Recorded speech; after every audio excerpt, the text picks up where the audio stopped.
Ed eccoci in live ragazzi, ben trovati su Crystal Cross Gaming, il canale Twitch, con un nuovo appuntamento con le nostre reaction e analisi, un format che sto portando più di frequente ultimamente perché stiamo vedendo l'intero documentario Power On, la storia di Xbox, e lo stiamo vedendo in puntate perché è un documentario molto lungo, perciò ci vuole il tempo per vederlo tutto. Quindi ho pensato di rimandare il Crystalk fino a quando non avessimo finito di fare questa reaction, d'accordo? Un saluto a tutti ragazzi, ciao Musa, ciao Vash, Nico, Marcotto, ben trovati a tutti. Allora sì, intanto siamo qualche minuto in ritardo perché sono andato veramente di corsa e si era arrivata la notifica di Final Fantasy XIV prima perché nella fretta ho avviato Xbox e ho avviato, sì, buongiorno, ecco. Devo riavviare anche il cervello. Ho avviato OBS con la configurazione che uso per lo streaming, ma per sbaglio ho selezionato quella del secondo canale ed è partito quella di Final Fantasy XIV, quindi no. È durata tipo 15 secondi, me ne sono accorto subito, dopodiché ho fermato e sono partito su quest'altro canale. Ciao RRF. Quindi, ragazzi, allora, aspettiamo 5 minuti come sempre per attendere che arrivino un po' di persone e per iniziare a vedere il documentario insieme. Nel mentre potremo fare un minimo recap di quello che abbiamo visto. Voglio vedere insieme a voi questo documentario perché racconta la storia di una console che è stata più rocambolesca di quanto molti potessero immaginare. Microsoft è sempre al momento legata all'immagine dell'azienda multinazionale mega gigante che fa ogni cosa con giganteschi team e con tutte le risorse possibili e immaginabili in maniera molto corporate.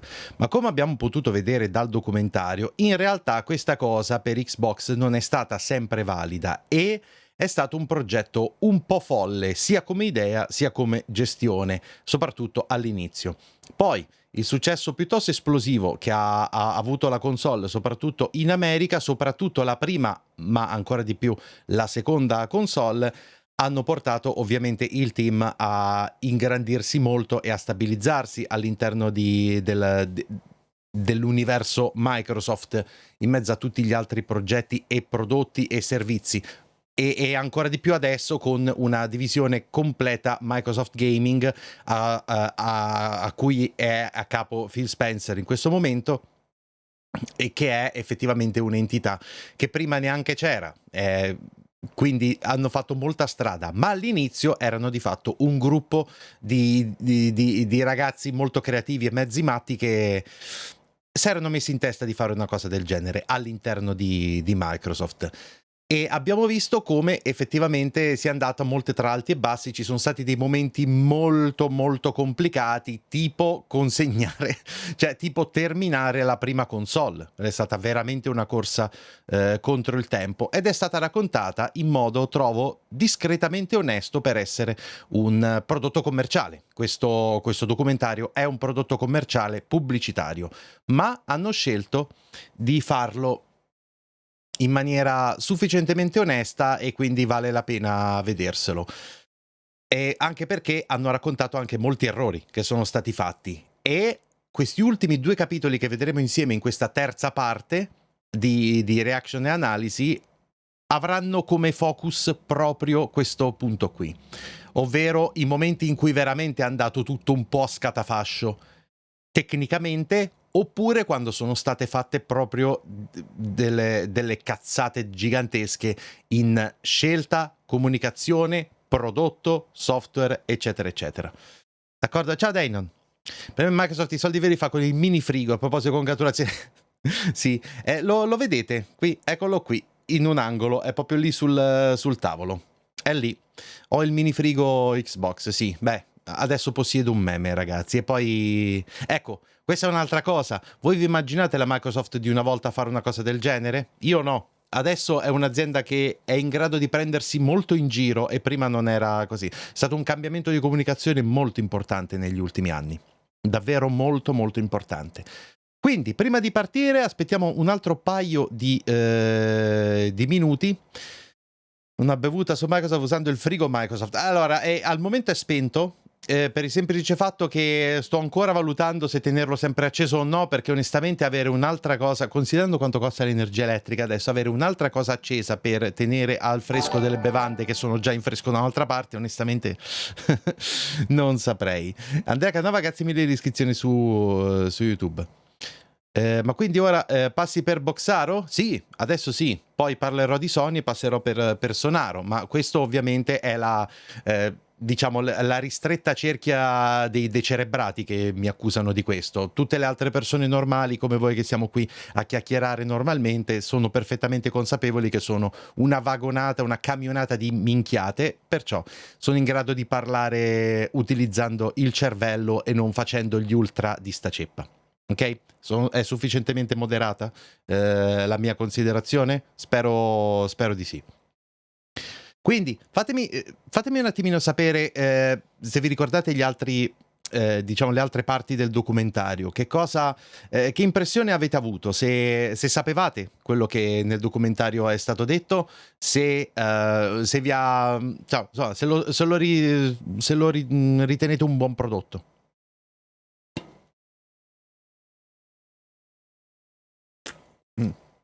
Grazie per il normale. Prego, non c'è di che.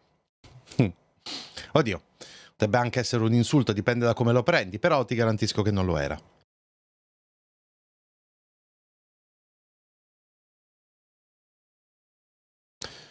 Quindi sì, prima di partire ragazzi veramente ancora 1 minuto o 2, dopodiché partiamo che è davvero il caso. Voglio sapere da voi finora come l'avete trovato questo documentario. Vi ho già detto nell'introduzione che cosa ne penso io e quindi non serve che mi ripeto. Riassunto, spariamo a caso, cerchiamo di racimolare le inciampi a sud e preghiamo che vada bene. È successo? Al punto di riassunto. Allora, così è un po' troppo. Però ci sono stati dei momenti in cui, cioè, in realtà avevano alla fin fine un'idea di quello che andavano a fare, ma all'inizio no. Cioè, è stato proprio questo il punto, il punto importante. È stata un'idea all'inizio molto campata in aria, che hanno perseguito con, devo dire, una notevole costanza, ma abbiamo anche visto com'è andata, no? Soprattutto in certi momenti. Va bene, ragazzi, dai. Io direi, bando alle ciance, andiamo a vedere il documentario. Prima, mi raccomando, seguitemi qui su Twitch se ancora non l'avete fatto, pigiate quel bel cuoricino, abbonatevi con Twitch Prime se ne avete la possibilità perché aiuta davvero tantissimo il canale. Seguitemi sui social come Instagram e Telegram dove si trova la community, supportate il canale tramite i link affiliati ad Amazon, Instant Gaming o il link a Patreon e iscrivetevi ai miei 2 canali YouTube. Tutti i link sono qui sotto tramite il bot in chat. D'accordo ragazzi? Ok, non sapevo neanche che c'era, comunque interessante anche perché avevo messo tutto, sia le cose belle che quelle un po' meno. Esatto, certo. Comunque è raccontato per essere alla fine comunque una compagnia che fa una buona figura.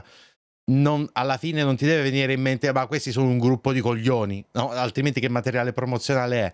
Quindi va sempre tenuto in mente questo. Però sì, l'ho trovato per gli standard pubblicitari molto onesto, diciamo così. Bene, andiamo. Pronti ragazzi? Sottotitoli armati, in italiano. Vai. Ecco, capitolo 5, giusto? The Rag Ring of Death. Anzi, datemi solo un secondo, ragazzi, che devo cambiare questa cosa, che è veramente fastidiosissima. Datemi solo un attimo. Ok. Ok, bene. Adesso dovrebbe essere un po' meglio. Cioè, veniva costantemente tagliata. Vai. Jane Wells live in Los Angeles with how the 360s problems are heating up, literally. This all came together in this horrific perfect storm. Some faulty Xbox 360s are literally melting down while running certain games. It was a slow rolling thing, like really understanding how big the problem was. It started to really be concerning, and the numbers started to grow. I had a sick feeling in my stomach. Microsoft hasn't specified the cause, but users say the console's cooling system just can't take the heat of a lot of Plague. We were just having failure after failure. The problem was huge. Mine just crashed this holiday season. Get one back, turn it on, didn't even work. No! Again! People spent a lot of money on a console, and we're getting 2 and 3 of them back. Whether they were friends, whether they were family, whether they were people on the street, it didn't matter. It was all over the place. I was mad as Then it became the media saying, this is a piece of hardware that has been rushed to market, and as a result, we're seeing unprecedented failure rates. It's broken. Everything that I've worked for the last couple of years is trashed. There's a new contender in the video game wars. Xbox is going to Questa be puntata, come avrete capito, è sul famoso cerchio rosso della morte dell'Xbox 360. It's a ticking time bomb. Makes me very nervous to actually play this for you. Xbox getting a major overhaul. A bold vision for the future of gaming.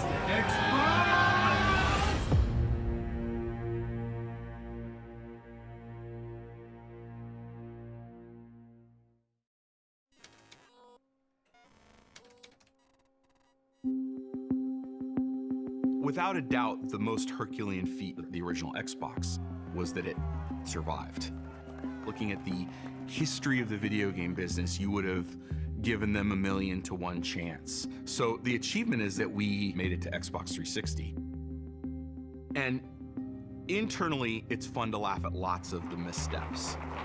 You'll see Xbox will actually start up. Like, we can laugh that the Xbox didn't turn on at the original unveil. Questo l'abbiamo visto. But with Xbox 360, honestly, even with the benefit of time, nobody laughs at the red rings. To understand the red rings of death, you've got to go back to the beginning and all of the work we did with the Xbox 360 to build it from the bottom up. We were absolutely focused on getting out ahead of the PS3. We needed to be seen as the start of the next generation. The 360 was 5 to 10 times more powerful than the original Xbox. And so to achieve that level of performance, we had to push technology and solutions that didn't exist in the previous generation. This was an incredibly hard, complicated program. The circuit board itself is a completely custom design. And we were building these chips, which was a new process at the time. We did our own internal design instead of buying off-the-shelf silicon. We're bringing up new hardware with software that isn't quite done yet on new test systems that we're developing in real time. And that had a domino effect on the whole product. The design was coming together kind of late. We were launching in November of 2005, and we did not see our first silicon from the CPU until February of 2005. Ring of Death ho visto 4 volte in Xbox 360, la quarta è stata fatale. That is an absurdly short time frame. The normal time frame would probably be like 2 years. And so we're faced with finishing the design and ramping our production lines at the same time. We wanted to launch it worldwide so everybody had it at the same time. But that's a big challenge, because you also need to have enough units to restock in retail so that the countries you do launch in aren't out of inventory. We need to get our yields up, and so we're cranking up production. At the highest manufacturing output, I remember hearing numbers like a console would come off the line every 4 seconds. But as we're ramping production, we start to see reports of these issues that were coming up. Lots of inconsistencies. Consoles would fail at test stations. If you build 100 of these things, only 50 or 60 of them would work, which is really, really bad. Like a real robust yield rate would have been 90, 95. This was the fog of war that we had to see through, and that was, is there something wrong with the design of the product, or are we testing it incorrectly? Non so se avete capito bene, ragazzi. Nelle batch di produzione il 50-60% delle console funzionava, le altre no. Cioè, ma che era sta fretta? Volevano uscire prima di PS3. Ha detto all'inizio. Volevano per una volta non rincorrere. Avevano fatto la prima Xbox in cui non avevano fatto altro che rincorrere sempre. A sto giro volevano arrivare prima della concorrenza e quindi hanno affrettato i tempi con queste conseguenze. Because we were trying to ship in high volume, there wasn't much time to think about it because there was so much to be done. One way of dealing with the failed consoles was to put them into these nice boxes and stack them so that you would get back to them at some future point in time. In a way, we were kicking the can down the road a little bit. We are developing what we call a bone pile. At the height, we created a bone pile that was over 600,000. Calma, ragazzi, allora, come nonostante lo sapevo, le hanno vendute lo stesso? No. Il controllo qualità si fa proprio per questo. Tutte le fabbriche, ora ovviamente non sono un esperto, non posso parlare per esperienza personale o per studio particolare dell'argomento, ma ho visto un po' di contenuti al riguardo che mostrano un po' come funziona una fabbrica, e il controllo qualità c'è sempre per qualsiasi componente. Quindi c'è anche per le console una volta che vengono assemblate. Il problema stava proprio lì, nel senso che quando al controllo qualità il 50-60% vengono collaudate e funzionano e le altre no, stai vendendo delle console che tecnicamente funzionano, ma quella quantità, quella percentuale di console che vanno a non funzionare mostra mostra tutti i limiti di un modello di costruzione che evidentemente ha qualcosa che non va. Quindi anche quelle che funzionano evidentemente erano, tra virgolette, fragili, diciamo così. Non è una truffa, ma è un azzardo, e questo azzardo lo puoi pagare molto caro. Spoiler, è esattamente quello che è successo. 1,000 units steep. Ma con margine di malfunzionamento mostruoso che generalmente ferma l'uscita. Sì, esatto. A parte che erano 20 anni fa, gli standard erano un po' diversi. E poi, ve l'ho detto, volevano uscire prima di PS3. Per loro era estremamente importante questo. Comprensibile, per carità, anche perché, se vogliamo, è stata un po' la loro fortuna.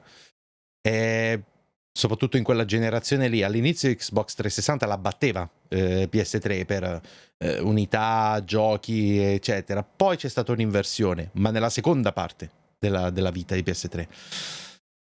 Comunque margine così alto è inaccettabile. Già, e questo è uno di quei casi che ti insegnano decisamente a livello aziendale che no, su queste cose non si può soprassedere.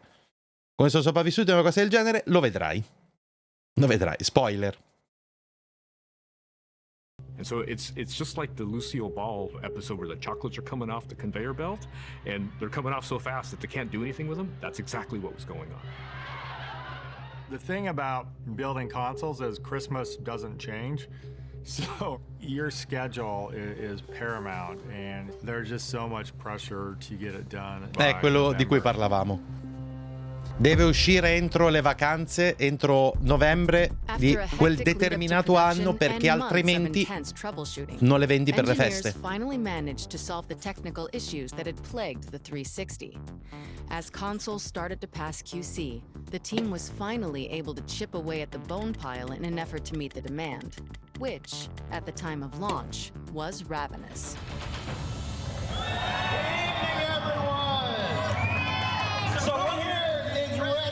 For Xbox 360. I'm outside the Best Buy in Midtown. It's raining here in New York, but these gamers don't care. They've been out here in the rain since early this morning, and they're not leaving until they get an Xbox 360. 360. When the Xbox 360 launched, there was a palpable excitement for this console. The Xbox 360 finally got out of your dreams and into your car. Microsoft had their fingers firmly on the pulse of what gamers were expecting, and they clearly had a vision of what gaming would Che be. minchia è successo nel mentre? Ogni tanto, porca puttana, si blocca il software di Stream Deck e premo un pulsante e succede un'altra cosa che odio. Xbox had actually just arrived. This new world of online, this new world of social engagement, this new world of building communities. We at Microsoft had absolutely nailed that experience. The demand was really Allora, bisogna fare un attimino il punto della situazione, ok? Perché uno rischia di non capire bene che cosa sta succedendo. L'attesa per la Xbox 360 era devastante e Microsoft è riuscita con la generazione precedente e con la campagna di marketing, con i titoli, insomma, quello che aveva costruito nelle maniere che abbiamo visto, quindi anche, diciamo, azzardando e creando queste cose innovative, come l'importanza incredibile di Xbox Live, che è stato il primo fenomeno di online gaming di massa vero su console, e che ha coinvolto veramente tantissime persone ed è stato un fenomeno di massa. Quindi sono riusciti a creare questo fenomeno di massa e la domanda era gigantesca per questo prodotto qua. Ma quando l'attesa è così forte, ovviamente tu sei tutto felice di raccoglierne i profitti. Però vuol dire che, come sappiamo bene di quello che succede negli ultimi anni nel mondo del gaming, che succede quando l'hype è enormemente alto per una cosa? Che c'è anche il rovescio della medaglia. Quando qualcosa va storto, poi ti becchi la versione potenziata anche delle cose negative.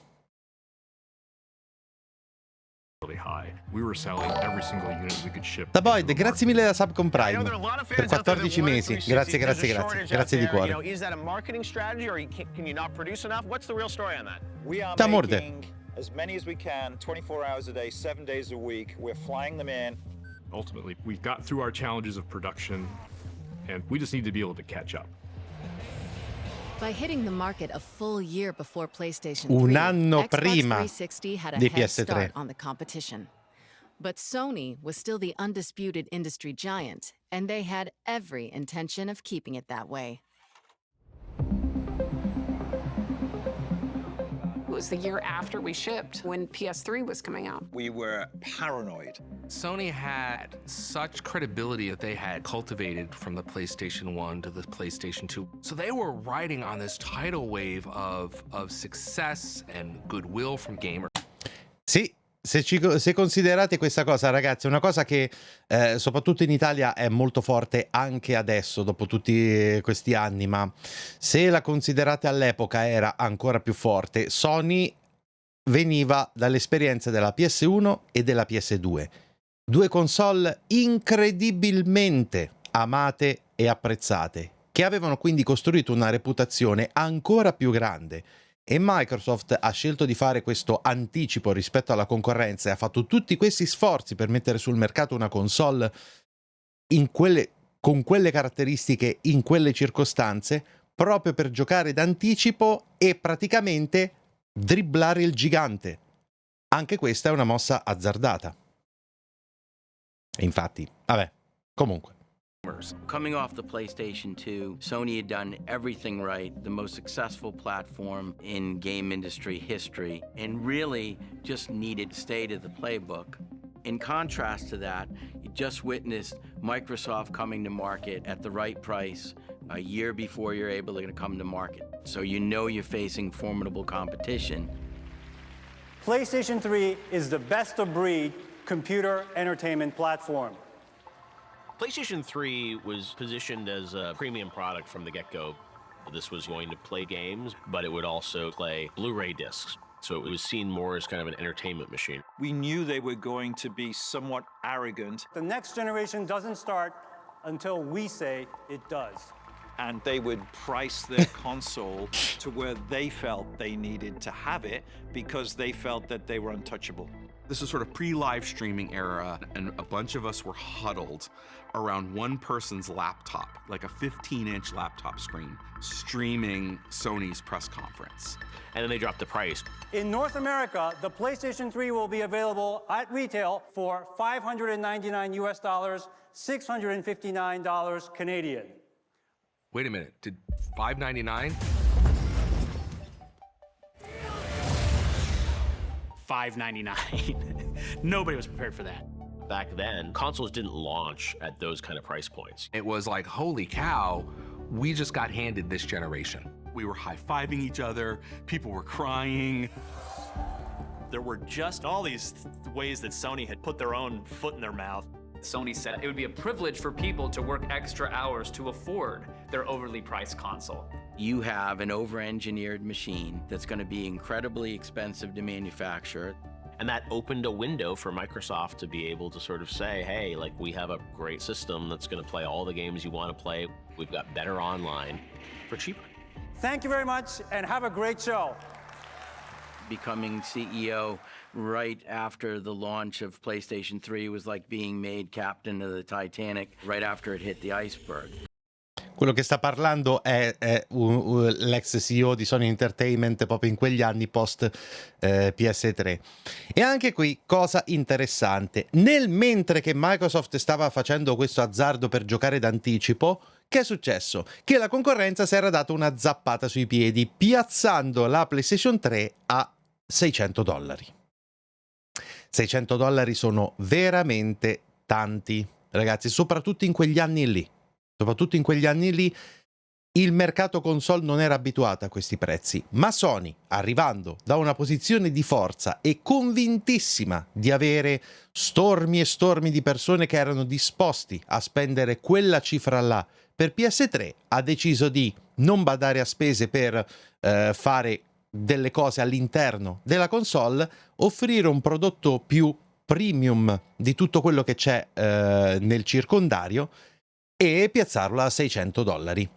E lì a Microsoft stappavano le bottiglie di champagne perché, oh mio Dio, a questi prezzi non la venderanno così facilmente alla gente comune, quindi vai, se giochiamo bene le nostre carte, yeah!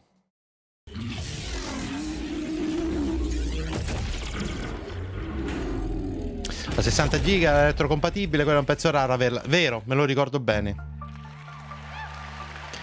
Io l'ho comprata la PS3 ma molto più tardi. After Sony's announcement, we could not wait to get on stage the next day. Couldn't be more excited to be here because we're delivering the next generation of gaming right here and right now with titles that are nothing short of spectacular. Oltretutto, avete notato che cosa hanno detto sul palco di Sony? La prossima generazione non comincia se non diciamo noi che comincia. Che è un modo per essere di un'arroganza spaventosa e devi stare un po' attento quando dici queste cose, no? E nel gaming moderno abbiamo avuto molte dimostrazioni di come questa arroganza devastante te la puoi permettere solo in rarissimissimi casi e in genere non va tanto bene. A lot of PlayStation fans and even Nintendo fans who were coming to Xbox because we had the best games, we had the best system, we had the best online network. We led in every aspect. With the help of our incredible partners, we're delivering on that vision with Xbox 360, with a high-definition gaming experience more powerful than anything else in the industry. Yeah, we were riding high, we were celebrating. I'd say the morale is extremely high. And we had so much pride in this product. Everything was great. And then the storm hit. You bought two? Before launch, engineers had worked around the clock to fix 360's early technical issues. But by June 2006, there were reports of an entirely new, never-before-seen problem. Distress calls flooded into Redmond. Something had gone terribly wrong. It was in the forums, and I started to notice that something wasn't right. There was a lot of chatter about console failures. Dude, what? Your Xbox? You might want to take a look at it. Over time, we kept hearing more and more about it.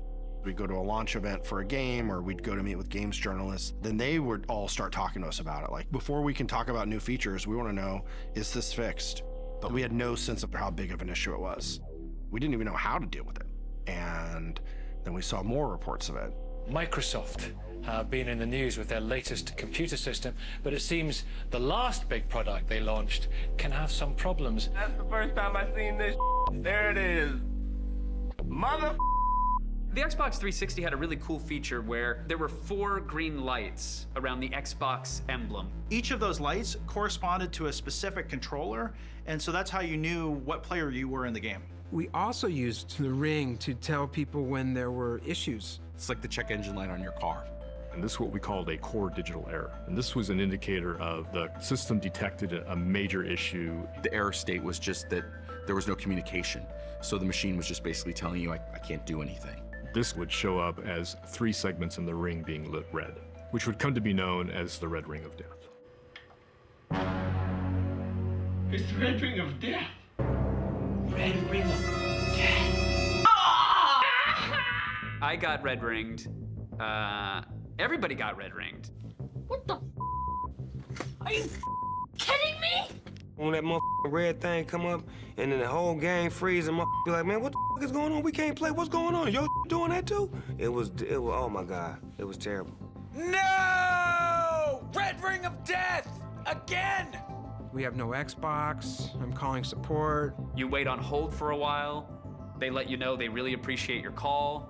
You wait on hold a little bit longer, and then they go, okay, we're gonna get you a replacement unit. It doesn't show up for a week. All the enthusiasm's gone, and then here's the new console, and it was just like, wow. This is the 4th Xbox. Microsoft. Effectively, the failure rate was near 100%. It just became an epidemic. It was a red ring of death. Consoles hotter than a dragon's breath. It was a red ring of death. No freaking way! And I'm so pissed off. Grab the phone. Dial tone, call it Microsoft. Now they'll see the dark side of me. I'm on hold. It was a red ring of death. Sì, pure la canzone trash metal. Xbox 360, I was mad as I'm like, get this fixed or I'm leaving. I'm joining the enemy. And as simple as that.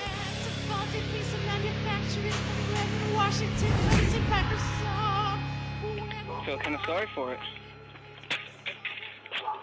Not really. Sì, Copen, era 20 anni fa, quindi direi che è il contrario. It's a big deal because it's just sort of the passion that gamers have for their hobby. Like, you don't want to be away from your console any longer than you need to be. We felt the customer's pain. I had 3 boxes replaced, personally at my house. And it does make you think, okay, I work here. And this experience is not a pleasant experience, and sending your Xbox back. Microsoft's gonna ship you a cardboard coffin. And that's what gamers were calling them online. Did your cardboard coffin arrive? I finally got my coffin. But hopefully I'll get him back. And you'd put your 360 in it and ship it on back to Microsoft. I remember going out to the curb and meeting the UPS guy and looking in the back of the UPS Distruggerla così il problema è che potrebbe anche essere tipo la terza. Returns. Sì, vedi? Cioè, the fact that it was happening to more and more people and Microsoft. Avete sentito bene che cosa ha detto poco fa? Del primo batch, cioè della prima produzione di console, praticamente facendo i conti nel corso degli anni il 100% ha avuto un difetto. Quasi. Cioè, adesso probabilmente ha esagerato un po' con le con le percentuali. 100% mi pare un po' difficile. Però se ha detto questo vuol dire che erano veramente tante, ma tante per essere tante. E infatti adesso sentirete. Was shipping a lot of hardware. That just combined to this feeling that, hey, like, are you guys really taking this seriously? They're continuing to sell defective hardware. So a consumer could walk into the store today, buy a 360, take it home, and it's a ticking time bomb. C'è la console in esposizione nel negozio con il Red Ring. Definitivamente hanno perso il vantaggio su Sony. 500 million transistors and 1700 parts in each of these boxes, so the speculation could go anywhere. Whenever we had new game launches or new system updates, I would be out meeting with the top games journalists, showing them all the new stuff. And I'm trying to sell them on the future, and they're like, dude, my console's not working, like it's broken. For those who have experienced the flashing red lights, what causes this exactly? That's kind of part of the problem, Kevin. Microsoft has been very vague about the specific causes. They won't cite any specifics, they won't say exactly why. Di partire prima è stato inutile e diciamo che si sono portati dietro dei rischi importanti. Do we have a heat problem? Is the solder in key components in the motherboard, is it cracking up and drying out and we're losing that connection? We just couldn't figure it out. It's a long process. You had to test it at the board level, you had to test it at the system level, and then you had to test it in the rack level. And we had almost 1 million of them sitting in our bone pile. We'd fix the ones in the bone pile, we'd send it back out to the customer, and it turns out that wasn't the problem, and it would break again. And I was saying, man, this is not going to end. After the third or the fourth issue that we ran into, I remember thinking, hey, maybe we're in over our heads. And we got to the point where we said, we're not figuring this out fast enough. We made the call to shut down production. We went line down at the factory. We wanted to figure Hanno out how to fermato solve la it before we produzione. build any more units to go to customers. It stretched every bit of our imaginations to try to figure out exactly what was going on and how to fix the problem. This went on for months. These were the darkest days of my career. Are people going to now go out and buy PlayStation or Nintendo? Are they going to leave us as a brand? Every day you weren't gaming was a bad day for you. You trusted us and you'd invested this money in us, and we let you down. Not gonna work. This was an incredibly trying time. People use phrases like you figure out what people are made of. Having gone through it, I can actually say that happens. It's a thing, it isn't just a phrase. Todd had to manage the very complex process of what we call root causing until we knew what was going on. 2006, 2007, I dedicated a lot of my life to this Xbox in order to fix this problem. Breakthrough came when we understood that the connections that were being broken were not located on the motherboard, but they're actually located inside the components. The problem was a connection was breaking. The reason it was breaking was thermal, but it wasn't because of the peak temperature. It was because when the unit would get hot and then cold, hot and then cold, every time it did that, it would stress the connection. All these people love playing video games, and so they would turn this thing on and off, and when it would turn on and off, you get all sorts of stresses. And just like when you bend something too many times till it finally breaks, that's what was happening. Once we figured it out, how in the heck are we going to fix this? Peter Moore and the executive team faced a big decision about trying to fix this with all these boxes that were out there in the wild. This was something that could tarnish the brand. They needed to do not just something, they needed to do the right thing. If we're going to save this brand, we need first-class consumer service reaction to this. The credibility of the whole platform really, I think, hung in the balance. There's only one way to do this, and that is you have to fix every console for every customer at no cost, no questions asked. I think we're off to a good start. I remember sitting on a whiteboard writing out some simple math on repair rates times $1 times a customer times an amount equals a number. And that number became pretty big. And I remember feeling in my stomach this is gonna be a bigger issue than I thought. By the time we looked at the cost of repairs, the lost sales that we factored in, we had a $1.15 billion problem. 1,5 miliardi di dollari. Questo è il prezzo da pagare per praticamente prendere tutte le Xbox 360 in commercio esistenti. Avevano già fermato la produzione nel mentre, prenderle e ripararle tutte, dalla prima all'ultima, senza domande, senza far pagare assolutamente niente al cliente. Prendi la console e gliela rimandi.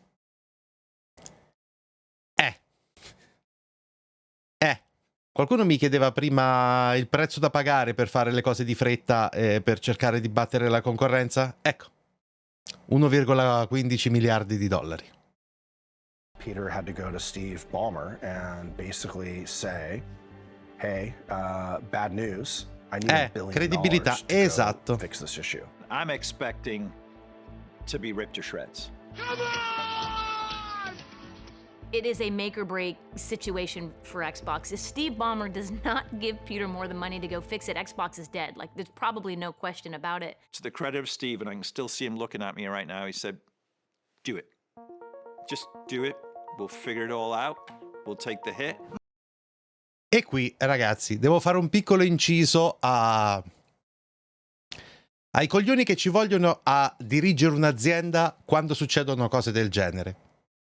Ovvero che dovrai andare a spiegare a qualcuno che ti deve dare $1 miliardo e quel qualcuno che ti darà $1 miliardo deve prendere una decisione facendo i conti con tutto quello che c'è in ballo e sapendo che a sua volta dovrà spiegarlo a delle persone molto importanti, tra cui i finanziatori che dovranno chiederti: ma sto $1 miliardo in riparazioni? Cose del genere? E lì fai dei conti reali e prendi una decisione. Fallo, tanto $1 miliardo guadagno in un giorno. I primi del 2000, Microsoft, $1 miliardo sull'unghia? Sì, cioè ci sono, però è $1 miliardo che perdi proprio, diretto. Microsoft will spend at least $1 billion to repair serious hardware failures with its Xbox 360 video game console. Over 200 million of this was simply one-way overnight shipping around the world. Kudos to Microsoft for stepping up and putting their money where the red ring of death was. It was one of the times when I've been proudest to be part of Microsoft because we made a mistake, we owned it, and we did the right thing for consumers. Without that money spent, without them taking the problem head on, there's probably no Xbox right now. We bet Esatto. on our fans and our brand and took the hit. Take that hit once. Ecco, altro paragone. Vi ricordate? Ho fatto, tra parentesi, recentemente finito Final Fantasy XIV. Ho finito la serie, ho finito Endwalker. Esperienza incredibile, tra parentesi. Poi ne parlerò e farò altri contenuti. Ma al di là di questo, ho fatto un approfondimento sulla storia di Final Fantasy XIV e di come all'inizio il lancio fu assolutamente catastrofico, disastroso e dovettero praticamente rifarlo da zero. No? E lì fu Yoshida a dire: io posso patcharvelo finché volete, ma il gioco non uscirà bene, lo devo rifare da capo. E va da Square Enix a chiedere i soldi per rifare il gioco da capo. E lì, intervistati anche i corporate, hanno detto: era un Final Fantasy numerato, uno dei titoli più importanti della compagnia, abbiamo accettato la perdita e abbiamo detto: ne va della nostra credibilità di fronte al cliente, vai, tirate fuori i soldi. Do it right. Ma per la cronaca, se succedeva a Sony, probabilmente avrebbe fatto la stessa cosa, Cioè, quando si tratta di colpi di credibilità così importanti, Sony anche avrebbe fatto la stessa cosa, ma anche Nintendo. Cioè, io credo che sia una cosa di cui va tenuto conto, assolutamente. E non farlo è un grave errore dal punto di vista aziendale. Certo, se poi non te ne frega niente dei clienti del prodotto, ma lì non mi pare una grande idea per il futuro, se non altro di quell'ala dell'azienda. La reputazione una volta persa costa troppo recuperarla. Ecco, probabilmente hanno fatto questo conto qui. Don't ever regret it.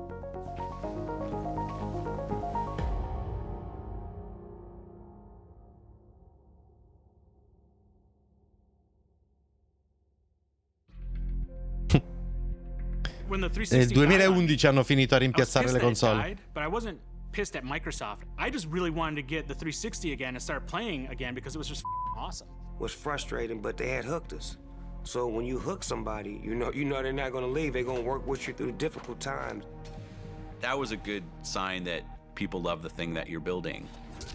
But even $1 billion Il buon Phil may not have been enough had it not been for two X factors.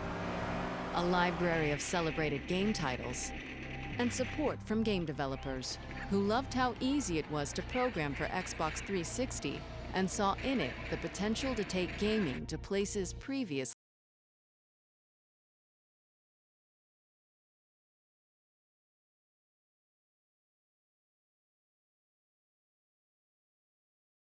Sì.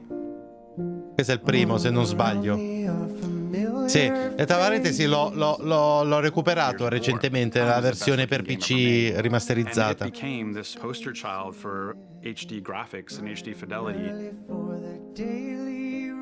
Un crack questo Gears, a me è piaciuto. Infatti spero tanto che rifacciano la stessa cosa che hanno fatto con Halo, che così mi gioco anche il 2, il 3 e il 4. It was the fastest selling Xbox 360 game. It sold like 1 million units in the first couple of weeks, and that really propelled the 360 in a big way. Gears of War may just be the great hope to turn the 360 into a must-buy console. It was a very different type of game for Microsoft. An M-rated game with over-the-top violence. Everyone loved the signature weapon, the chain gun, the Lancer. Gears of War was about... Questa è un'arma che vorrei. Gimmo, grazie mille della sub. Grazie di cuore. Vedi, come stai? Non mi lamento, anche se non sto ancora proprio al top. Tipo stanotte ho dormito malissimo. Vabbè. Però va bene così. And all of a sudden you see this tide turn of every publisher is then developing for the Xbox 360.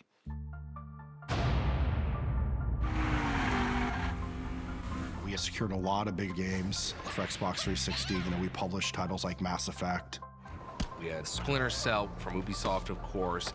We really had this incredible portfolio of games. We were the shooter box.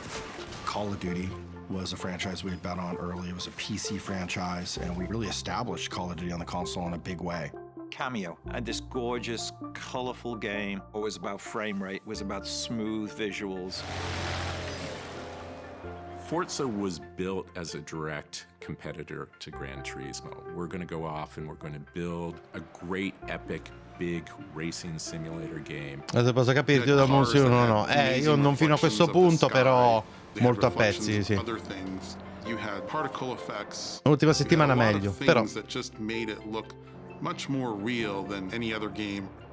To this day, my son can recognize cars by the engine sounds because he played so much Forza.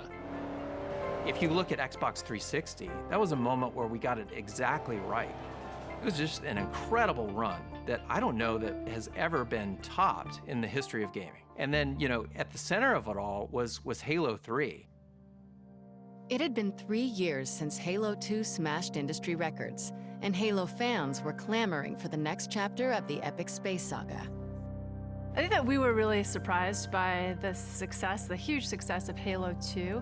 And so as we were leading up to the Halo 3 campaign, I think we did kind of look at it all up from our marketing team as more of a Hollywood moment.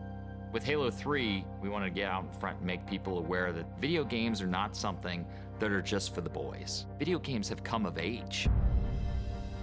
An exciting day for video game fans and for Microsoft. Master Chief is back in the most anticipated video game ever, Halo 3. Thousands lined up to get the final installment of the trilogy when it went on sale at midnight. I got here 6 p.m. yesterday. Been waiting here ever since. Halo 3, what a massive launch event that was for us. They have 1 million pre-orders, which is pretty much unprecedented. Halo is projected to sell 4 million copies its first 60 days. More than twice as many as the 9 runners-up combined. It's only the biggest game ever. We were no longer some tech company trying to be in video games. We were launching one of the biggest entertainment properties of all time. Halo 3 embodies our vision for the future of entertainment. The franchise spawning everything from clothing to action figures and rumors of a Halo movie. Halo 3 really started to make gaming the mainstream cultural phenomenon. Its first day sales could outdo not only the final Harry Potter book, but the debut of Spider-Man 3. When everything was tallied, we had generated over $170 million in revenue in the first 24 hours, setting a new record for the biggest day in entertainment history. Pensa It te. was just an amazing moment. It was one thing after another. We had games, we had Time Magazine. Everything started clicking, and it felt like something's happening. We delivered the right content, the right hardware, the right games, at the right price, and we were showing massive momentum. The ship Certo, se sailed funzionano and sailed le console. magnificently and kept sailing full steam ahead. Only a week ago, Peter Moore took the stage in Santa Monica, California for Microsoft's E3 press event. A mere 7 days later, the man in charge of the 360 and the Games for Windows division has decided to move on to EA Sports. I left Xbox because I felt like I had done what I needed to do. Ironically, he'll be replaced by Don Matrick, the former president of EA, but one has to wonder, with the face of the Xbox gone, how will this affect E qui, the 360 ragazzi, standing in the console wars? cominciano i casini. Don Matrick was a really accomplished game developer. As a kid, he wrote these amazing games, and he was just like super smart. Don's really an innovator. He's a business leader. He's really into the tech. He really wanted the Xbox to be a product that could reach a broader and broader market. When I joined Microsoft, Steve Ballmer said Xbox needs to have more than a true product lifecycle. And to do that, we need to place bets, we need to move into new categories, we need to innovate and create new hit products, both in gaming and in entertainment. When Don Matrick came on board, it was more about trying to appeal to a completely different audience and a very broad audience. So there was this one meeting where he shows up and he says, we're not going for 30 million consoles, we're going for 300 million consoles. And the strategy behind that was we need to make casual experiences. When the Xbox 360 launched, we had Xbox Live built in. We had this very basic blade for Marketplace, and we had only game content. One of the things that I've been tasked to do was go get us some entertainment content, which was an entirely... Ecco, e qua cominciano i problemi.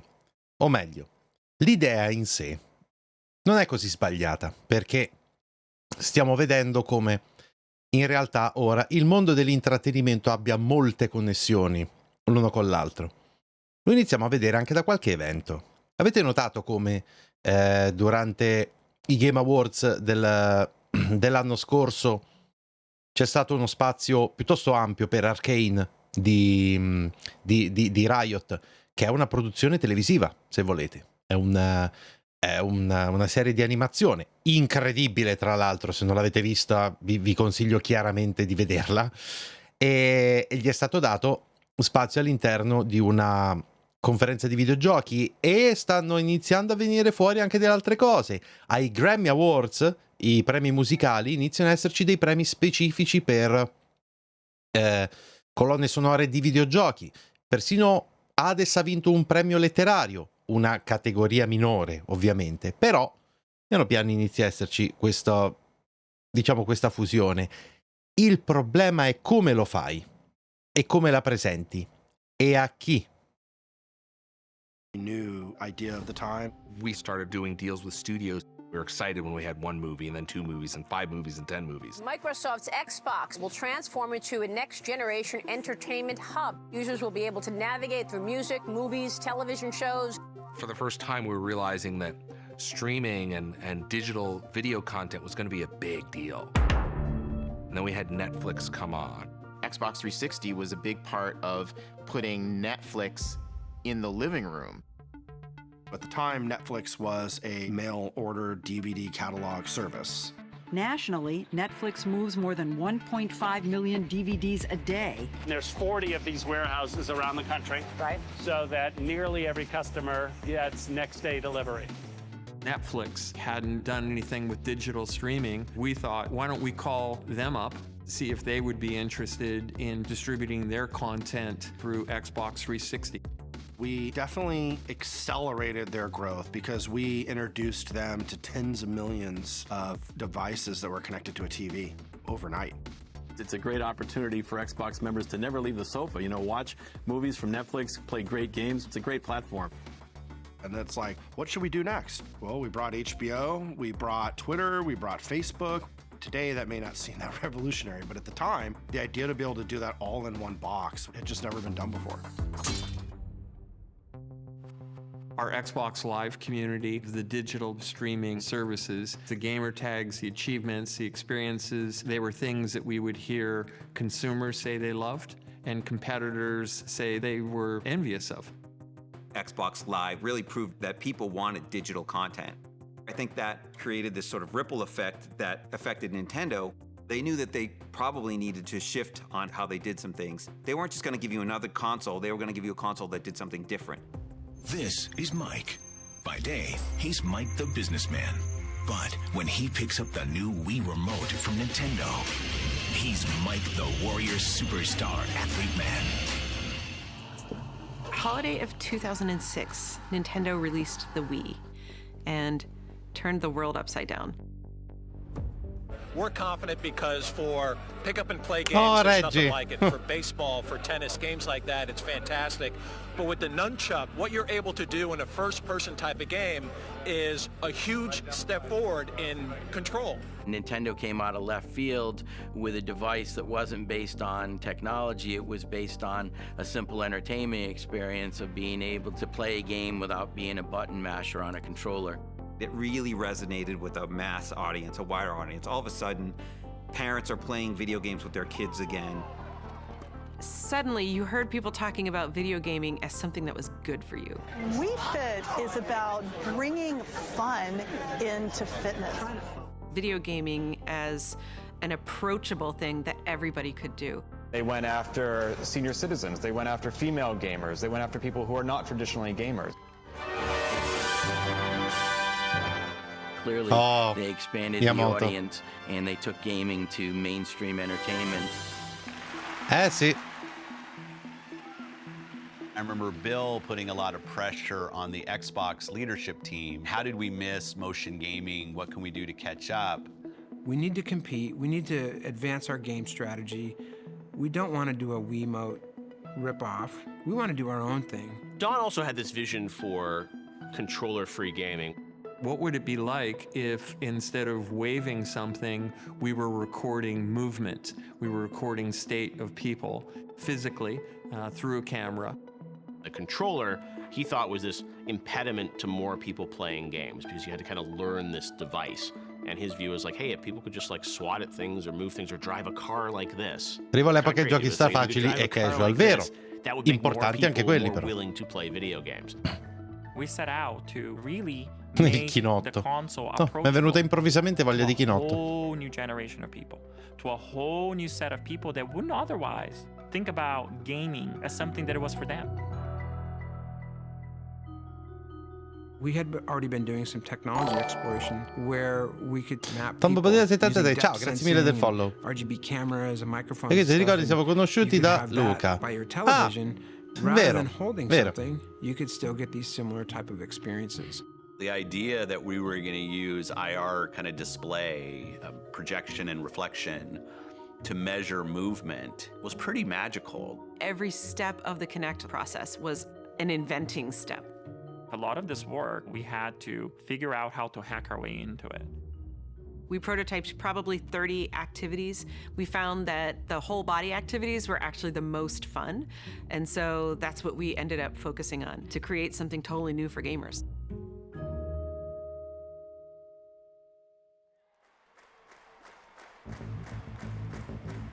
We launched Connect and it was a game changer.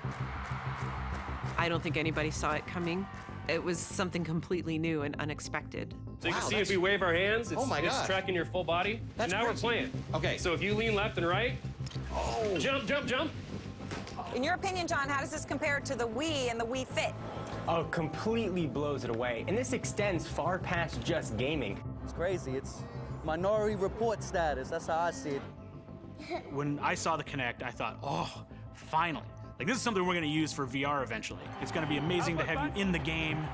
Because it's motion gaming, people think, oh, it's like the competitors. It is a completely different thing, and you have to play it to understand that. The games were really fun. It really unlocked a new game experience for people. Fireball! Start getting people all cheering and yelling and, you know, encouraging the person who's actually Stavo parlando ovviamente del Kinect, ma the idea that like qui abbiamo il vantaggio di sapere come è andata a finire. Quindi che cosa è andato storto? E perché la Wii ha avuto successo? Ecco, perché la Wii ha avuto tutto questo successo e il Kinect no, per esempio. Di Silma, ciao, grazie mille del follow, benvenuto. È una bella domanda in realtà, però adesso vedremo.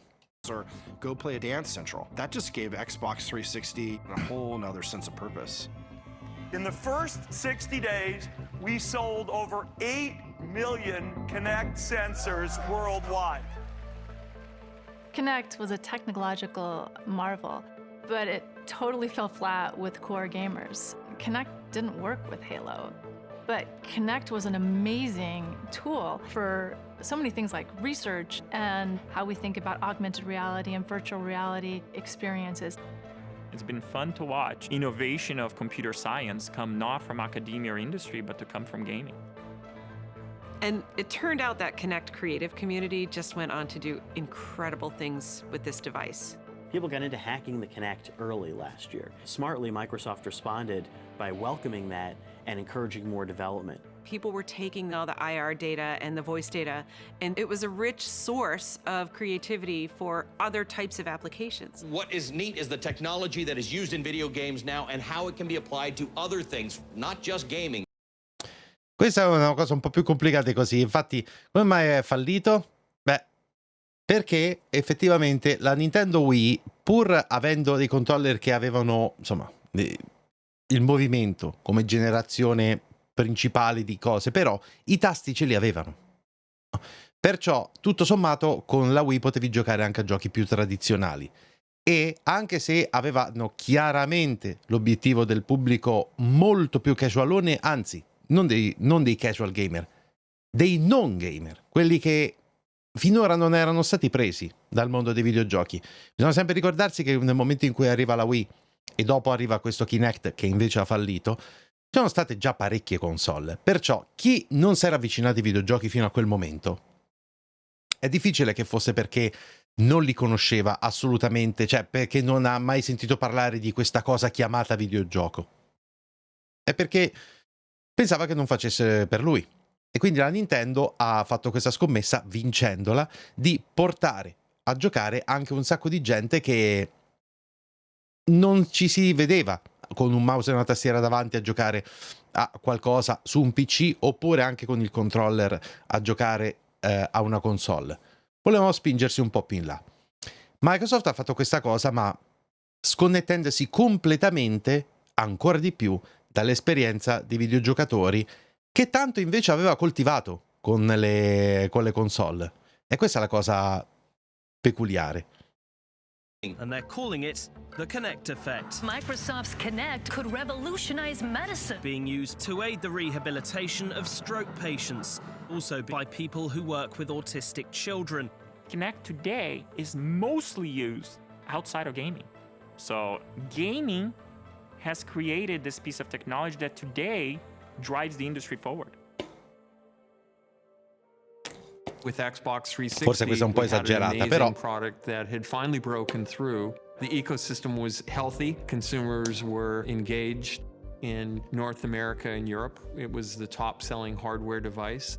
Xbox 360 has been the #1 selling console every month for the last 6 months. It was a pretty great second iteration for Microsoft as a company. Against all odds, the Xbox 360 basically won that second console generation. By the end of that generation, I think people had sort of felt the pendulum had swung from PlayStation dominance to Xbox dominance. There were more players than ever playing Xbox. The brand really was in a terrific place. And there was no chance. There's nothing Microsoft could do that could possibly torpedo the success they had with the Xbox 360. We're about to change entertainment forever. Again. Because we're going to take all that we learned in more than 30 years of innovation and use it to change television, TV, TV, TV, television. Watch TV. Team Xbox is on a new mission. This is it. Xbox One. TV.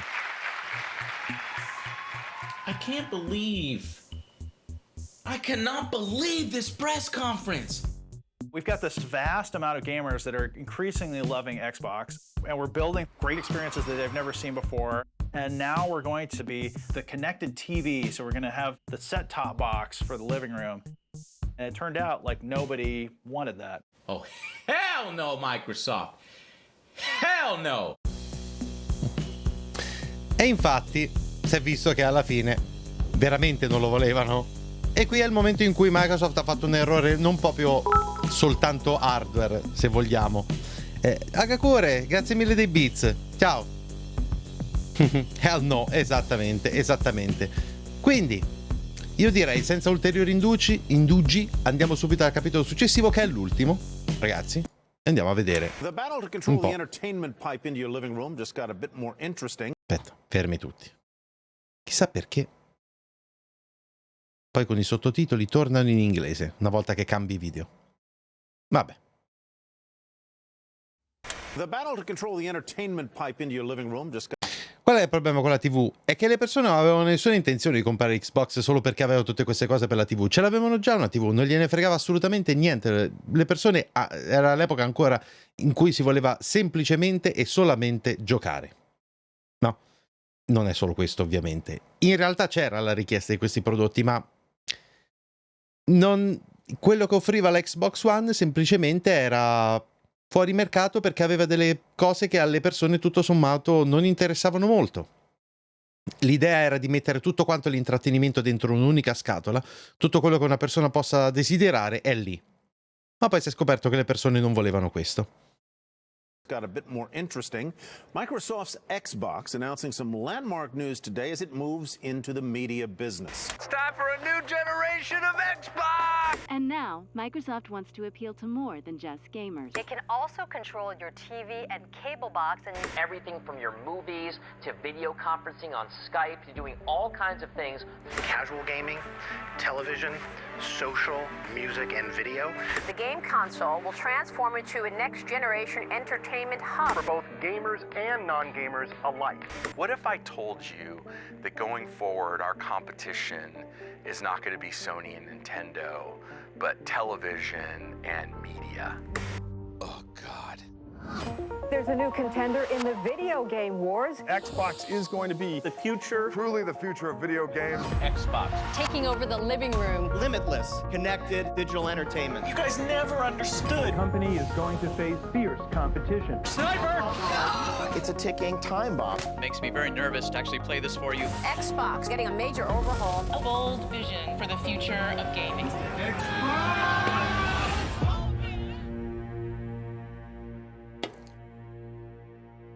Si sono dimenticati i videogiochi. Dimenticati no, ma è chiaro che erano un po' in secondo piano. Gli interessava un'altra cosa.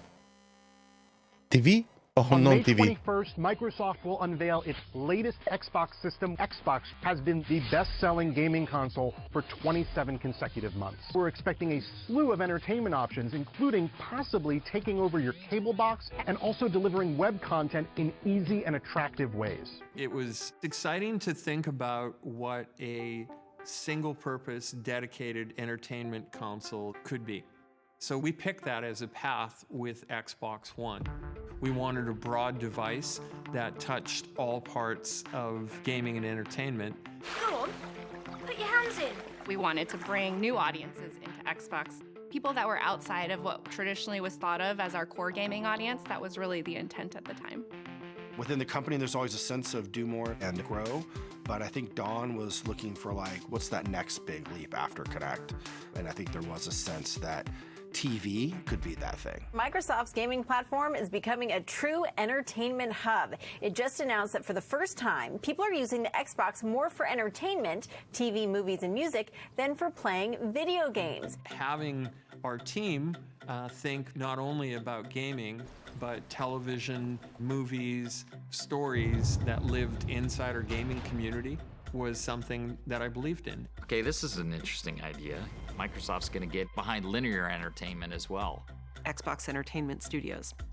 The idea was to take Xbox the brand from gaming to Xbox the brand as entertainment. Movies, music, television. There's going to be a number of documentaries. We all had big eyes for that. It's like, whoa, we're going to go Hollywood now. And action.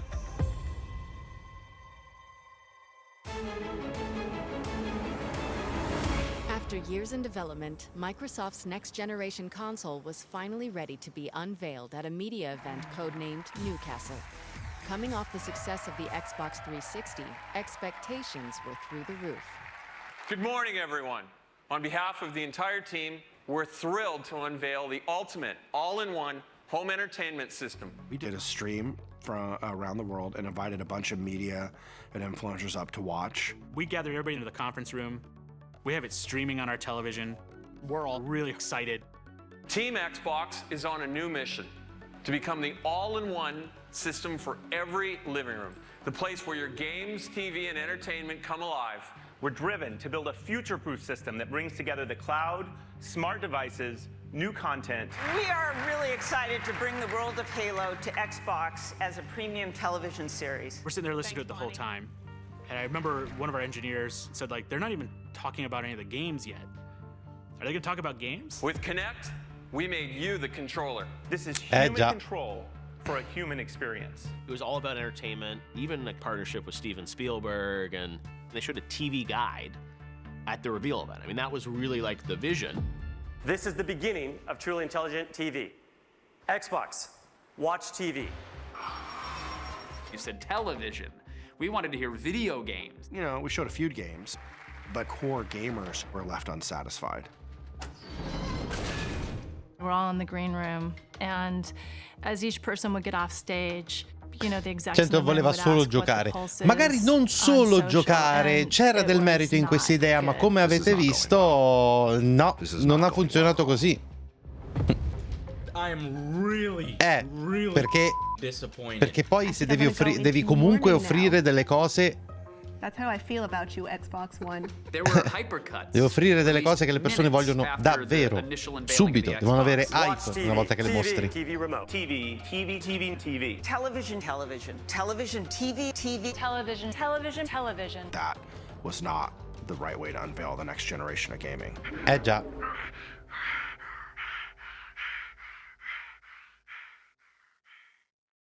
Wow. That was the worst gaming event that I've ever watched, ever. Probably could have done a better job of reassuring people that we were committed to excellence in gaming. The response was so negative, and that was when I knew our lack of focus was going to hurt us with our core audience.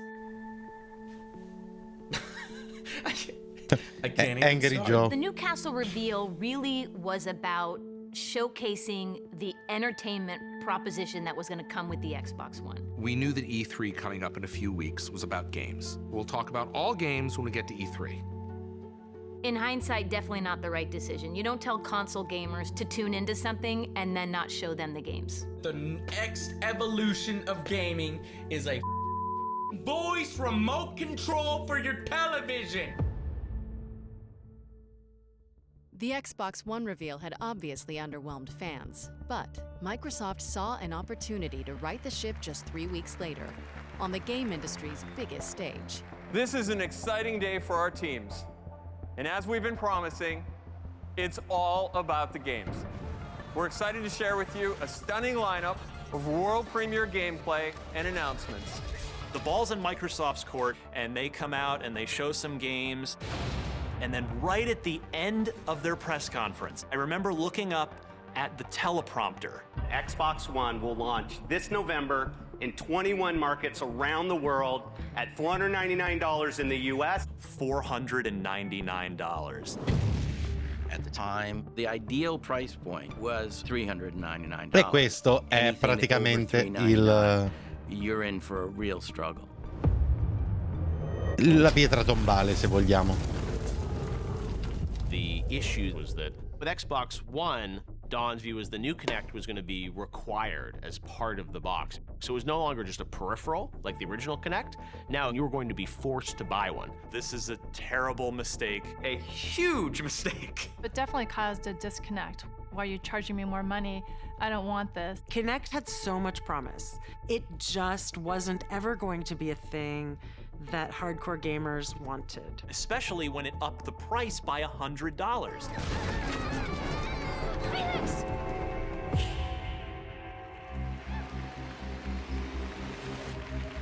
And then, later that day, Sony announces the price of the PlayStation 4. I'm very proud to announce that PlayStation 4 will be available at $399. Ed è qui che cominciano i guai veri, no? Se notate, perché l'abbiamo visto praticamente neanche un'oretta fa, è esattamente l'opposto di quello che è successo nella generazione precedente, no?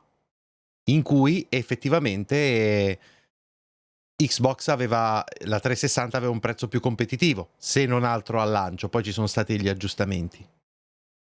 PlayStation Play, ancora oggi se vuoi YouTube vai sul PC, vuoi Netflix vai sulla TV, Discord ti diceva PC telefono, tutte queste cose, fai lo smartphone, il telefono, il cellulare telefono. Quando era una console manco sui giochi, quantomeno un po' a livello di PS4. Esatto. E poi c'è stato tutto ovviamente il cammino della generazione che è, vabbè, lì proprio non c'è stata storia. We were surprised by the $100 difference. You know, then it's like, that's a pretty big headwind to come back from. You have essentially the same hardware, but one device is $100 cheaper. Cool, I'm gonna go with that one. And that's where they lost. 360 set us up for being the best box for developers, the best box for core gamers, and we then flipped it around and said, this isn't a dev box, this isn't a core gaming box, this is an entertainment device. People didn't know what to think, they were just confused. You know, they wanted to push into this digital future. The idea was all connected all the time. The console would have to be able to check in with Microsoft servers or else the games wouldn't work. Your content is available. E adesso manca questa parte qua. There were going to be benefits to this, but Microsoft did a bad job of messaging those benefits. You don't always have to be connected, but for a lot of things like multiplayer gaming, for streaming content from the internet, you're going to need an internet connection. That's the world we live in. One of the biggest points of confusion was how the new, always online device complicated the selling, trading, and gamers' biggest concern, sharing of games. We knew the digital age and era was coming. We knew it. The original concept was you were gonna have to be connected to play your games. You're gonna play your games on your Xbox One, here's a disc, load it in, and you were gonna have to get a license for that disc. But you had to be online to buy the license. So it's a great way to not have people do big downloads, but here's the disc and just pass it around. That's it, simple as that. Well, that wasn't clear. It seems like every single outlet got a slightly different statement on used games. Yep. You can't share games between friends. You don't own the game you're buying. Yeah. Don't pretend like you own this thing that you just paid for. And then stuff got really ugly. Sony came out, guns blazing, with the immediate response. E ricordatevi questo spot. This is how you share your games on PS4.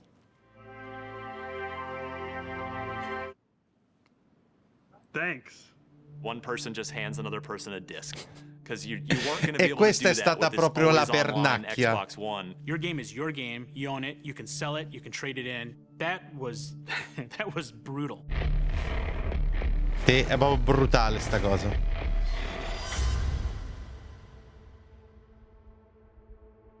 As a team, you've got to take some bets on things that you believe in and put that thing out. Clearly, in hindsight, it was wrong. People didn't want to spend $499 for a box to plug into their television to watch TV. They weren't wrong. Microsoft wasn't wrong that gamers wanted and expected more from their consoles. Absolutely. In fact, it was Microsoft's fault, if anything. They were too far ahead of where their users thought they should be. And there was this whole backlash that they didn't expect. In 2013, the world wasn't ready for.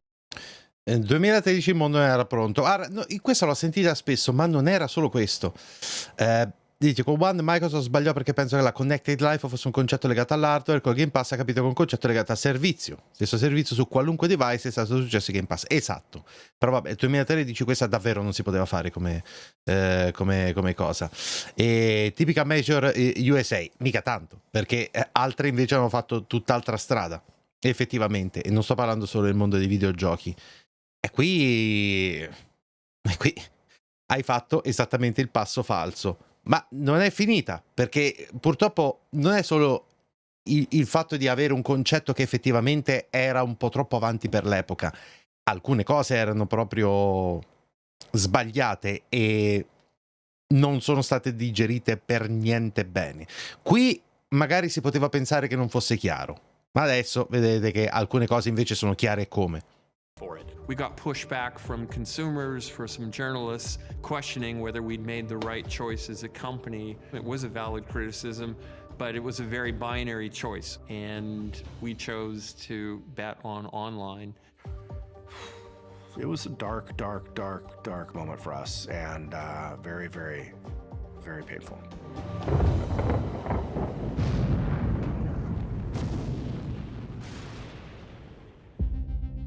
News raced around the tech blogs Monday that the man behind Microsoft's future console, the Xbox One, is leaving the company.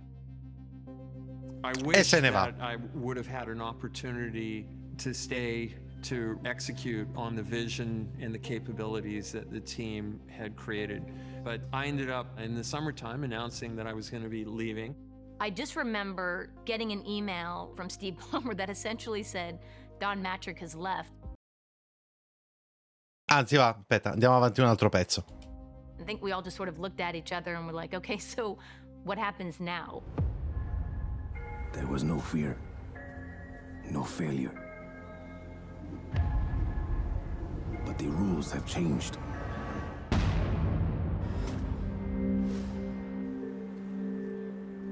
It was a long road and a long path from there, but the team didn't give up, didn't want to quit, didn't feel like we couldn't overcome this, and we still had to come out and deliver the console. Well, it's here. Xbox One, finally on sale. We had a lineup of people at the launch event. People were excited about it. We had kind of an early signal that maybe things are okay. The NPD Group has revealed that Xbox One led console sales in December, and with its $500 price point, the Xbox One led annual hardware sales on a dollars basis. But by April, we were outsold 6 or 7 to 1 in the market, maybe 8 to 1.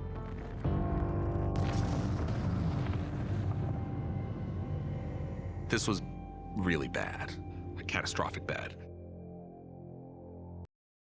Gli utenti PS4 arrivano a 4,2 milioni superando Xbox One. E questo era solo l'inizio, perché poi sappiamo com'è andata con il resto della generazione, con la generazione PS4 che è stata una generazione fantastica per Sony.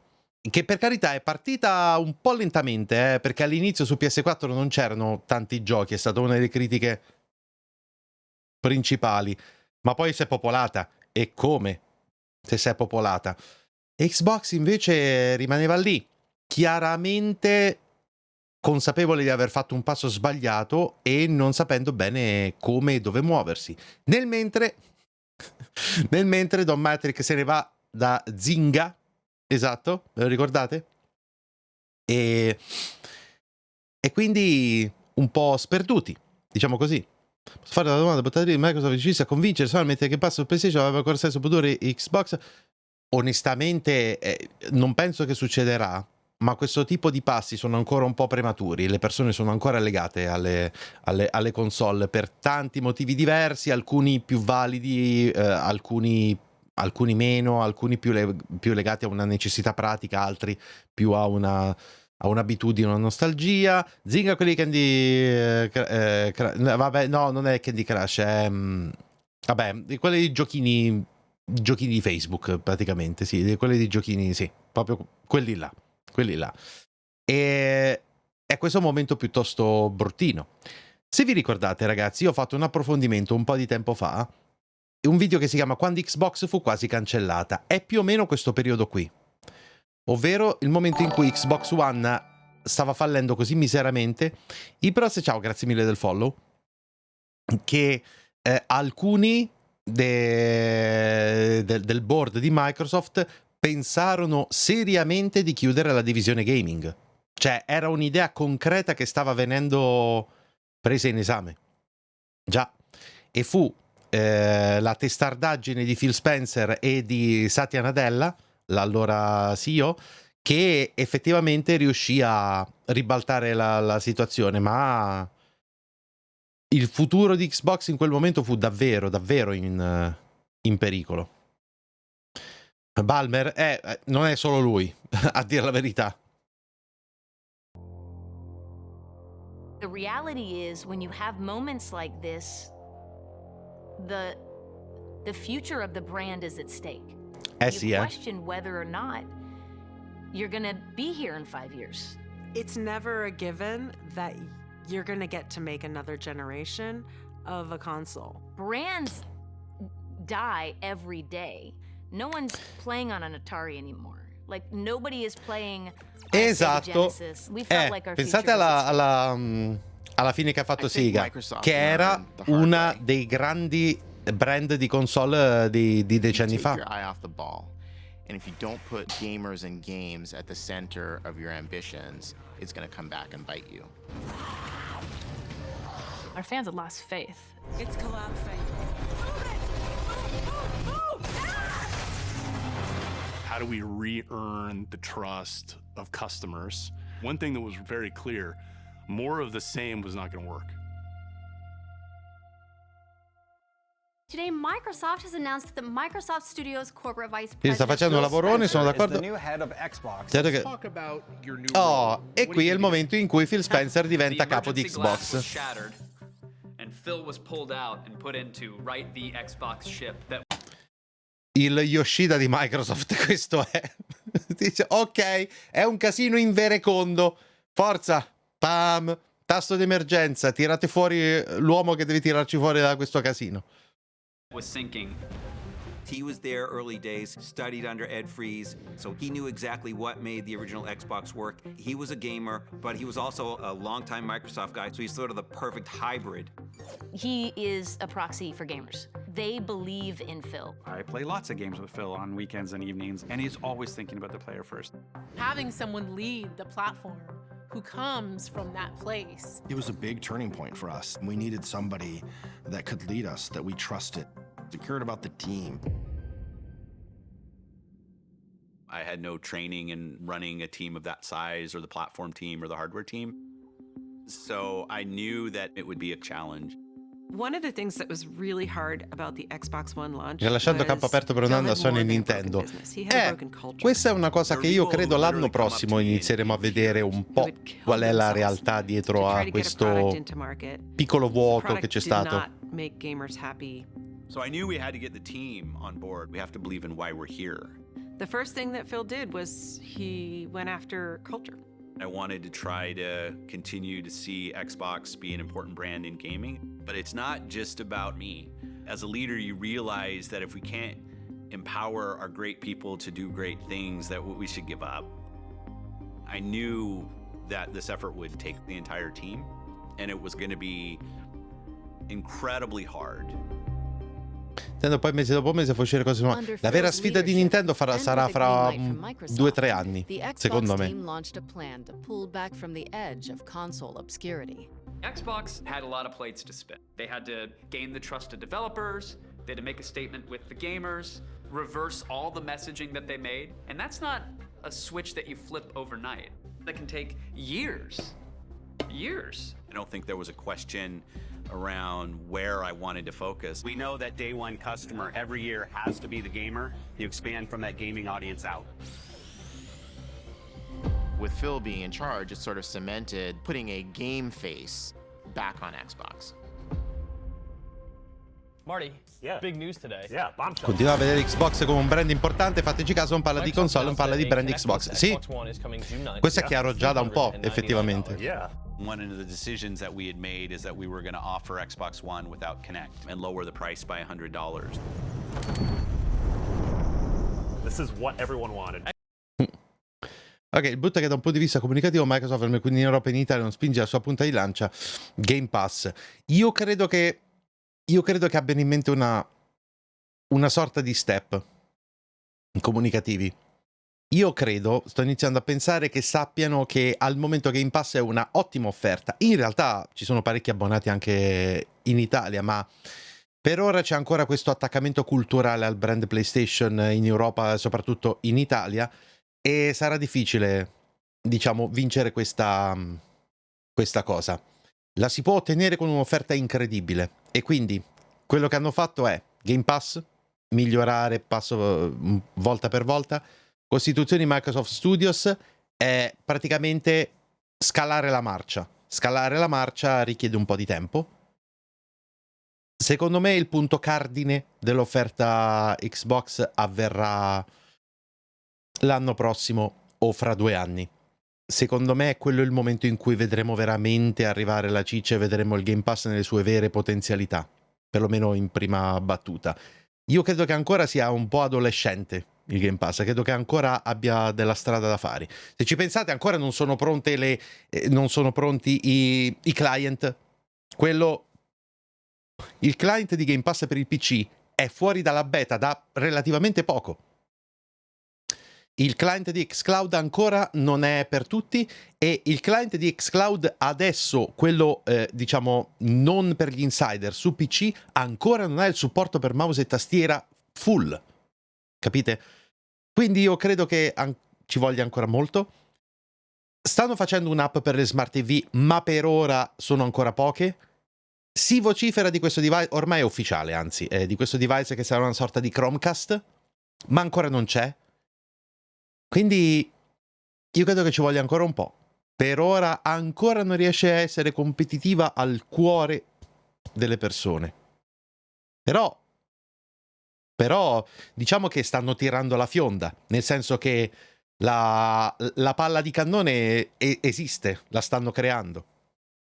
Xbox Entertainment Studios Per la serie lo sta facendo anche Sony, sta investendo in maniera diversificata perché credo che abbia capito che deve cambiare un po' anche lei. Ma Nintendo mi dà da pensare, perché per ora sta funzionando da Dio la strategia di Nintendo, stanno vendendo più di quanto... Io mi aspetto che Switch sarà la console più venduta della storia al termine della sua vita, l'ho detto più volte.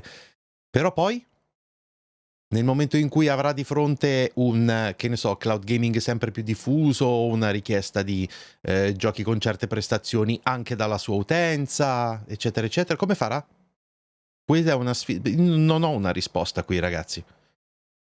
Io credo che Xbox al momento manchi ancora di convincere da certi punti di vista, ma sta preparando pesantemente il suo futuro. Gli altri anche. Microsoft di più, secondo me.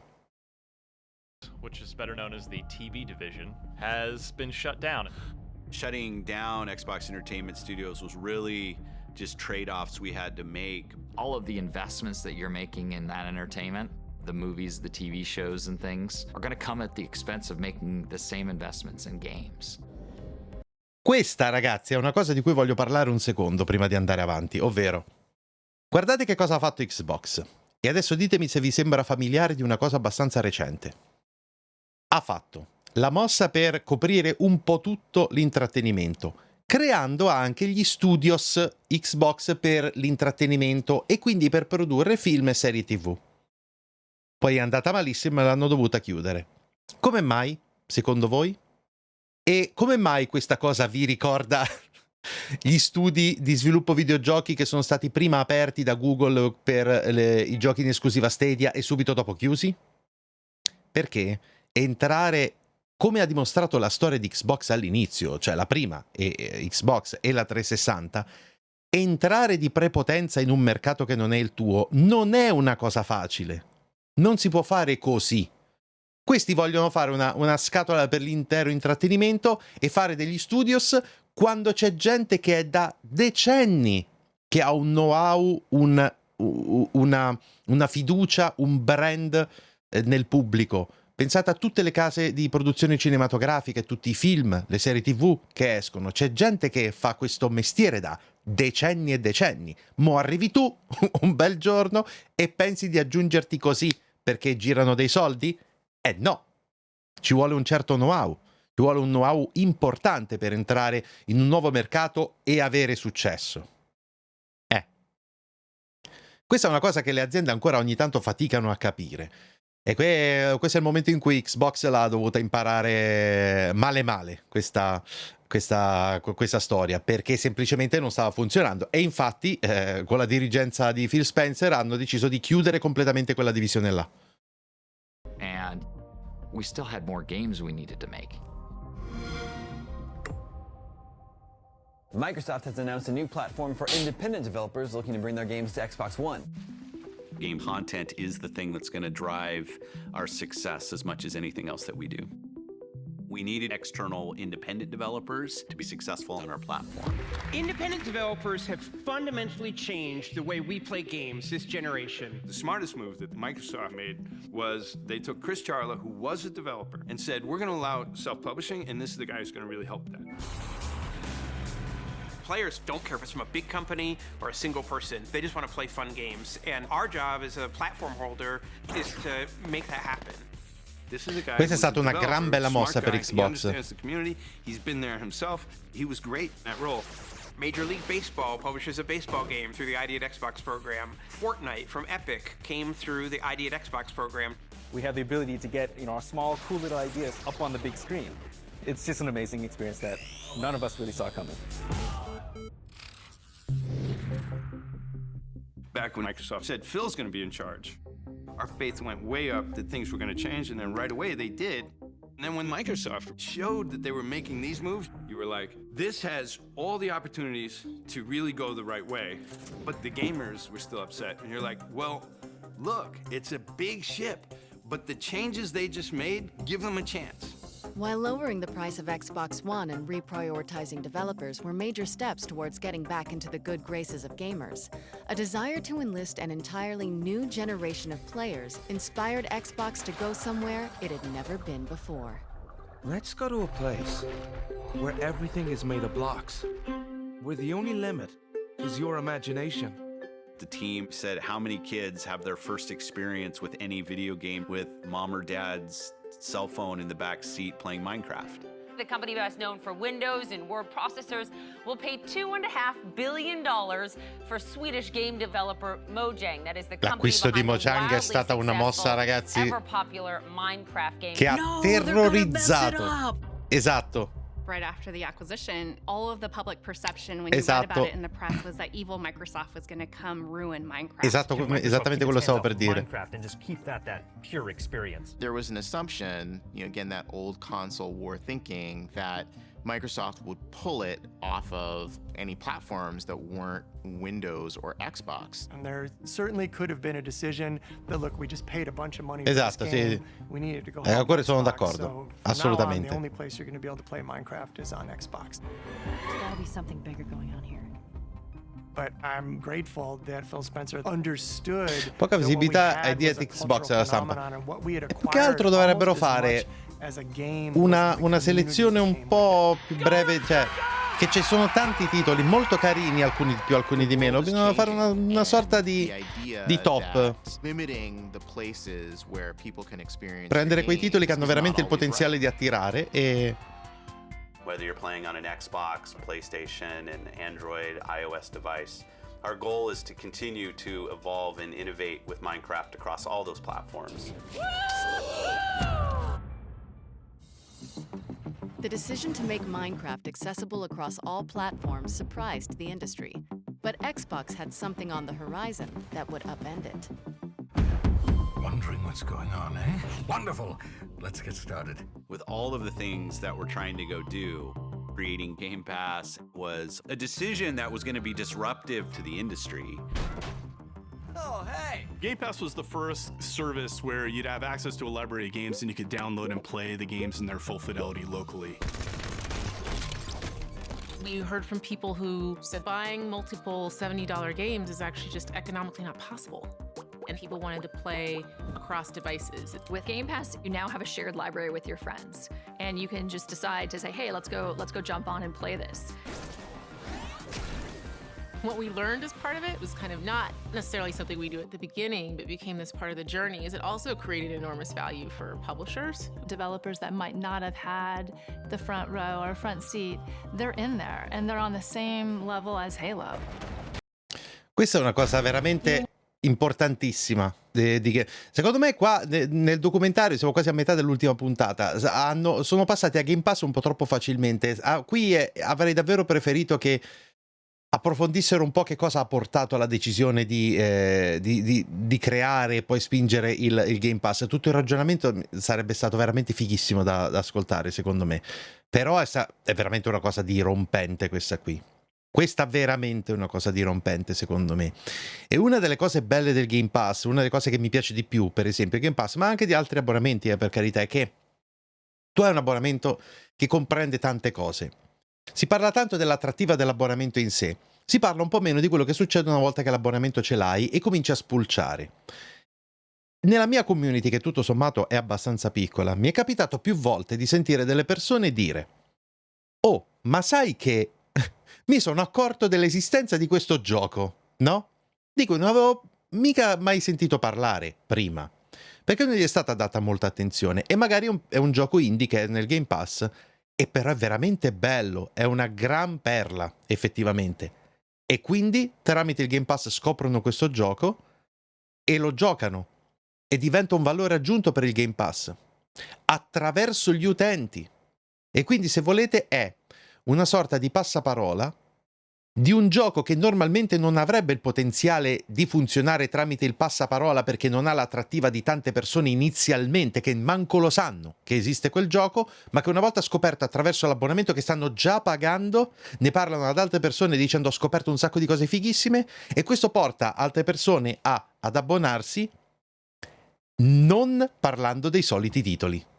E questa è una cosa che io ho sempre adorato. Ora, non è detto che questa sia l'attrattiva principale del Game Pass, anzi non lo è, ovviamente. Le persone sono sempre attirate ai titoli di punta, ai AAA, eccetera, e c'è anche una ragione per questo, ma io credo che sia un'aggiunta molto importante e una strada attraverso cui effettivamente degli sviluppatori che faticano un po' a mostrare il loro titolo hanno questo modo di monetizzare abbastanza, perché prendono comunque i soldi da Microsoft, ma arrivare di fronte agli occhi dei giocatori che devono soltanto spingere un pulsante, ancora di più quando il cloud sarà ancora più diffuso, perché Game Pass nella versione Ultimate prevede anche il cloud.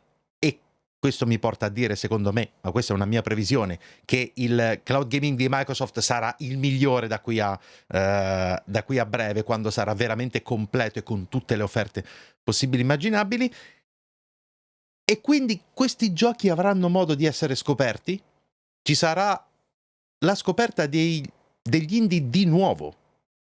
Io me ne sono accorto anche per un altro motivo. Negli ultimi eventi ho notato che gli indie o i giochi comunque AA hanno fatto un salto di qualità veramente importante, più di quanto non abbiano fatto i AAA, soprattutto nell'ultimo anno. Per esempio il Future Game Show, che normalmente è un evento che vedo un po' distrattamente, perché sì, sono un po' di bei titoli che vanno considerati, ma poi c'è tanta roba che passa e dice vabbè, non mi dice niente.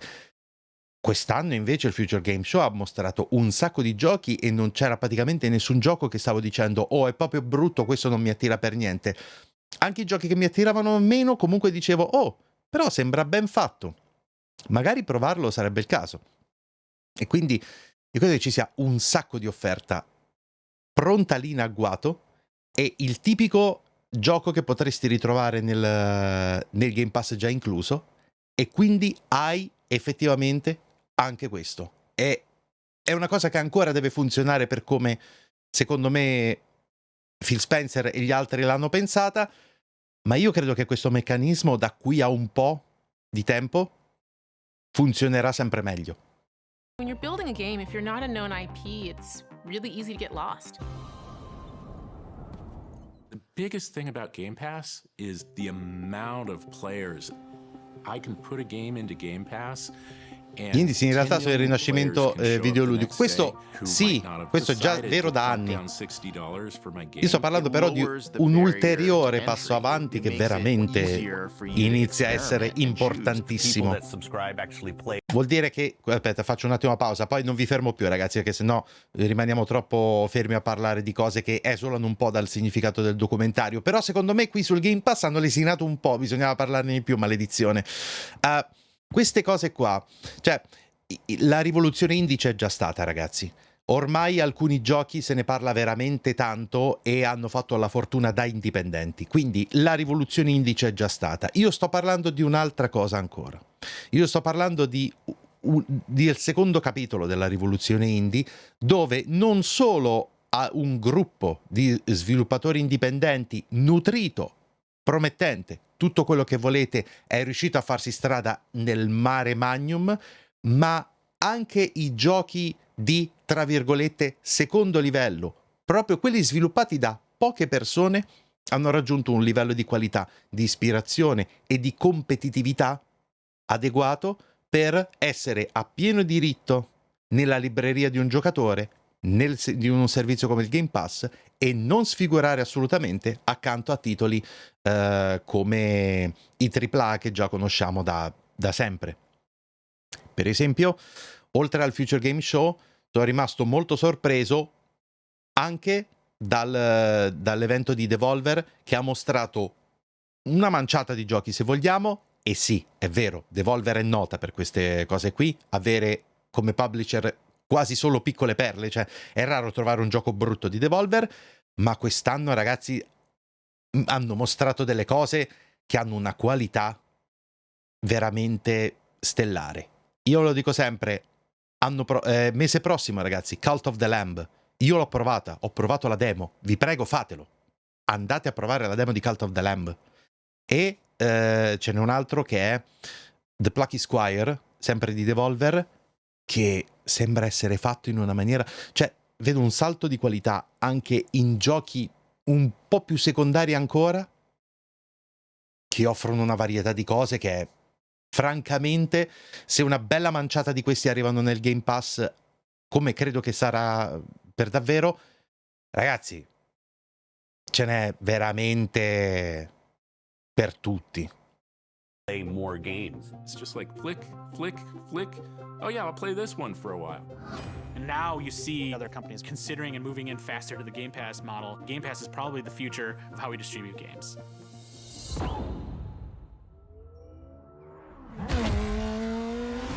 Game Pass revolutionized the landscape of video gaming. But in order to get the most out of the tsunami of new content they were providing, Xbox knew it was Basti pensare che sono indie, tra virgolette, Little Nightmares o Kina, che scherziamo che ancora usa indie come dispregiativo. Vabbè, sì. No, il discorso sarebbe più complicato ancora della definizione di indie, però lo so che cosa intendi e sì, sono d'accordo con te. That's what our gamers expected from us. That's what we had delivered. Io mi sono...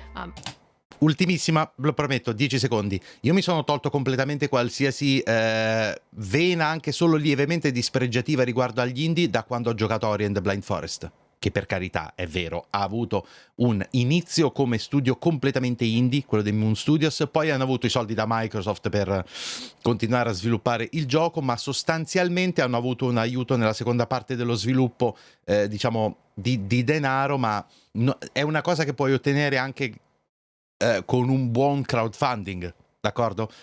E vabbè, sì, ci sono anche i collegamenti, cioè, l'esclusiva Microsoft, ovviamente, tante altre cose da considerare, ma da Ori and the Blind Forest in poi io mi sono tolto qualunque lieve pregiudizio che ancora avessi nei confronti del mondo indie, e ho capito definitivamente che possono uscire fuori dei giochi assolutamente meravigliosi che non hanno niente da invidiare a nessun altro titolo mai. Early on. We were always the most powerful console. And we lost that with Xbox Grazie a essere One. passato. As we thought about broadening what the Xbox One did, we had sort of lost sight of, first and foremost, this is a gaming machine. The PlayStation 4 was a technically superior experience. Sì. One friend tells his friends, hey, it's better on PlayStation 4, you should play it over there, and that just spreads. You know, if we were a car company, we always made the fastest car, and that's what our brand was. But for us to get back to what we were always about, we needed a console that would be more powerful than any other console. It was about reclaiming the horsepower narrative. So Phil delivered Project Scorpio, which they called the Xbox One X. We went back to our roots of being the most powerful console ever built. Sì, ecco, io non ce l'ho mai avuta, ma l'Xbox One X mi dicono praticamente tutti che è una gran macchina. È una mid-gen, quindi vuoi o non vuoi ha avuto un impatto molto minore, ma chi ce l'ha avuta ne ho sentito parlare quasi esclusivamente bene. Come macchina, intendo. Invece ho sentito parlare piuttosto male dell'Xbox One, e questo ve lo posso dire perché la scatola nera ce l'ho proprio lì. I think the big thing for me is just games. How do we deliver the best games to people? Get the games that our players love. We said, content is critical. And one of the best ways to get the best games is to invest in studios. That's what we like to see. But making games is hard, it's complicated. It's about, hey, can a group of people actually effectively create something together? We have to be really thoughtful and mindful about respecting the culture and the heritage of the studio, but also infusing, kind of the power of Microsoft. There's no magic formula for that. I think that's more of an art than a science. One of the biggest missteps that we learned from in the past was Lionhead. Male We male already qui. published Fable 1, and it was a hit. People loved it. The beauty of that game, it was basically like a moving stained glass window. People wanted more, and so we bought Lionhead. Those were good years. The game was great. Just everything came together. But after Fable 2, Connect came along, and the Fable Connect marriage just never really took. And then Fable Journey was a passion project for a lot of people, but I think it deviated pretty significantly from the pillars of what made Fable 1 and 2 so popular. There's some very, very sad news coming out of Microsoft today. So they're shutting down Fable developer Lionhead Studios. We acquired Lionhead in 2006. Che cosa pesante, hanno proprio distrutto We reflected back on that uno experience. studio. What did we learn? How do we not repeat our same Eh. mistakes? You acquire Già. a studio for what they're great at now, and your job is to help them accelerate how they do what they do, not them accelerate what you do. I wish Lionhead were still a viable studio. It is only when you C'è tantissima gente di Lionhead che in questo momento sta tirando qualcosa allo schermo, probabilmente, però vabbè, insomma, è stato quello che è stato. Veramente una brutta storia questa qui. Esattamente quello che non si deve fare quando si parla con uno studio. Purtroppo è un errore che hanno fatto in molti. that you learn whether you can fly. When we launched Xbox One X in 2017, we knew studio acquisitions were going to be huge for us. The studios we had were creating amazing games, but we wanted to have more. And the challenges that we went through with Lionhead taught us what to do this time. Welcome to E3 2018. So with the many failures of the Xbox One, they're a distant second to Sony.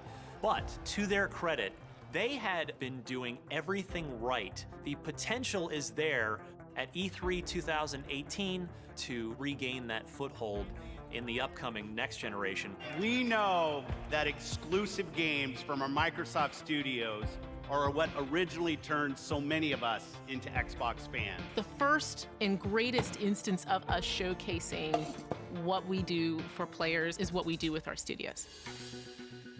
Phil, he took out the credit card, went on a shopping spree, bought some amazing companies, started promising Sì, games. assai. Oh, raga, tipo un anno e mezzo fa non riuscivo a stare dietro alla quantità di cose che Microsoft comprava. If you don't have the games, we were done. Content is king. Ninja Theory, Compulsion Games, a brand new Microsoft studio. The Initiative, Playground Games. Sì, anche più di un anno e mezzo fa, effettivamente. Però non era niente in confronto a quello che è successo all'inizio di quest'anno. 5 studi, oh, ma sono veramente tanti, sì. Erano veramente tanti 5 studi nel 2018. In Exile, Obsidian. We doubled the number of internal studios to 15 internal studios and made a big group of acquisitions. Double Grande, production. Buying all those studios, Microsoft focused back on the hardcore gamer. We're highlighting 60 games for you. 14 games from Xbox Game Studios and over 30 games premiering in Xbox Game Pass. Io mi ricordo che quelle 3 fu il primo che mi fece veramente dire porca puttana, ok, qua Microsoft si sta mettendo proprio il turbo, ragazzi. Detto che Microsoft in passato stava praticamente abile a gestire i propri studi, Bungie, assolutamente d'accordo. Il che vuol dire che è lecita un po' di dubbio anche per adesso. E tutte le acquisizioni che ha fatto dobbiamo ancora vederne veramente i risultati. Per ora abbiamo qualche segnale. The move adds 8 more studios to Xbox's first-party portfolio, including Bethesda Game Studios, id Software, Arcane, Machine Games, Tango Gameworks, and more. E fu qui che molti di noi, mi ricordo io, Player Inside, Falco, Dadobax, QDSS, persino Sabaku, tanti, mi ricordo che dicemmo, oh mio Dio, dopo questa veramente non so che cos'altro Microsoft si possa inventare. Acquisizione record, oh mio Dio, l'acquisizione di Zenimax, Bethesda, eccetera, ma che bomba atomica, la più grande di tutte. Cosa potrà mai esserci di acquisizione più grande di questa, di cui possiamo ragionevolmente parlare? Già, vero?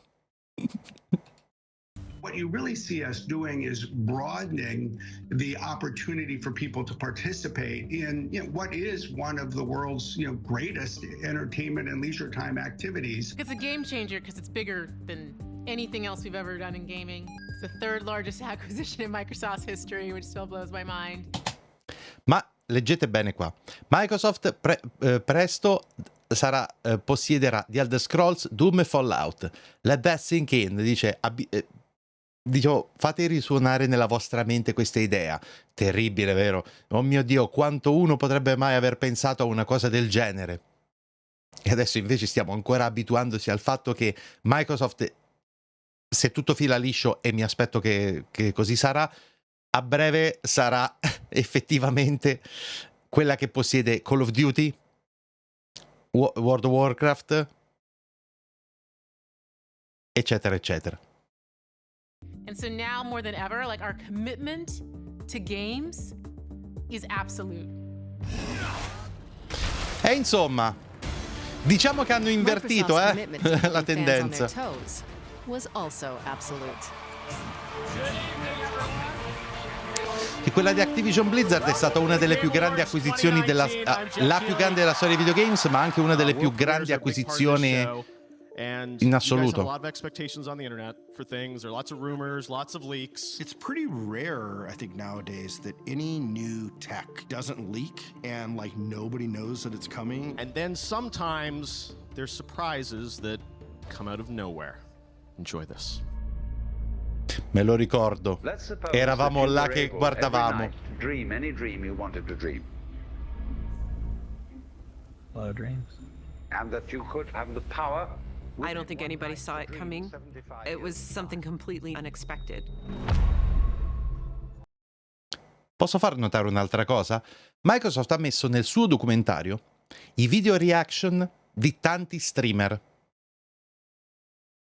A proposito di informazione che fatela risuonare un attimino nella vostra testa e ragionate su che tipo di distanza la percezione di Microsoft del PA, cioè del PR, della connessione con la community ha rispetto al passato. È francamente forse uno dei cambiamenti che più mi sconvolge. Whoa, is this Elden Ring? Even the video was deliberately designed, talking about power your dreams and the visuals of that. Let's have a surprise. Gli manca Ubisoft. Guarda, è una di quelle cose che purtroppo da quando c'è stata l'acquisizione Activision Blizzard mi è stata... Sono stato privato della possibilità di rispondere a qualcuno che mi dice comprerà anche Ubisoft. Prima di quello gli potevo dire ma figurati se lo fa, ma è impossibile. Da quel giorno purtroppo sono stato privato della possibilità di dire a chiunque quella cosa che hai appena detto è impossibile. Quindi uno in realtà mi può scrivere quello che vuole riguardo alle acquisizioni Ubisoft, Sega, tutto quello che vuoi. Io non ti posso più dire che è impossibile, perché l'impossibile è già accaduto. Quindi... And then, wait a minute, what was that? Wait, what?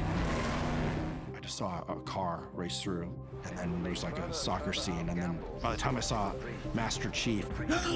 That's Halo! Halo. That's what I want. And finally, you would dream where you are now. Seeing the streamers that were streaming and their reactions, that element of surprise is so magical and so powerful. That's that. Oh, Scarlet! Oh, yeah! Xbox! This is not the new Xbox console. Wait, this is not the new Xbox console. What? They're showing their new box? What the heck? Così, debotto. Nintendo verrà acquisita e risponderà con è già successo. Esattamente così, quindi boh. You dog. Meet the Xbox Series X. It was nutso because I had no clue it was coming, and I was there. Our fastest, most powerful Xbox. Quella di IGN che non sapeva che cosa stava per succedere ed era lì a presentare il Game Awards. You know games are going to play better. It is in fact the most powerful console you can have in your living room right now. Yes! Yes! When we talk about freedom to play, Project Scarlet is the formation of our future in cloud. Microsoft, meanwhile, launching a video game streaming service. All your games can be streamed right into your phone or your computer. The same way the original Xbox bridged the gap from early adopters with broadband, this powerful beast of a machine that can play games locally, it's also going to connect to the cloud. So it will bridge the gap between traditional in the living room local gaming and cloud-based gaming. We envision a world where you can play any game with anyone on any device. It is the next instance of what it means to game anywhere. We're streaming from data centers around the world to people's cell phones. We have thousands of people doing it in 3 continents. Like, that's just crazy. And I'll be damned if it doesn't actually, I mean, it works. It actually works. Where are we? I'm a big believer in the technology access story of Project xCloud. Think about the way Accordi su accordi così che la porta si cancella per... io mi aspetto di tutto, ragazzi. Dopo quello che vi ho detto prima non rimarrei sorpreso più da assolutamente nulla. Ultime parole famose, eh?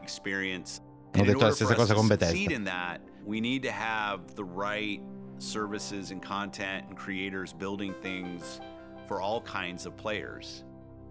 It's about creating an opportunity for those that would not have had it otherwise. 2.5 billion people on the planet play video games today, half the connected world. And that is the scale of opportunity a company like Microsoft should go after. Being bold and making bets is part of the culture of what it means to be here. I think that's true now, and it was true from the beginning.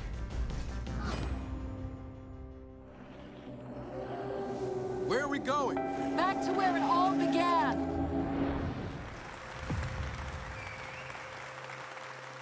And we had some guys at Microsoft came and said, we should do a console. A Microsoft console? It's insane to launch a game console. When you're Microsoft, you made frickin' Windows and a spreadsheet. Bill Gates took a bet on us.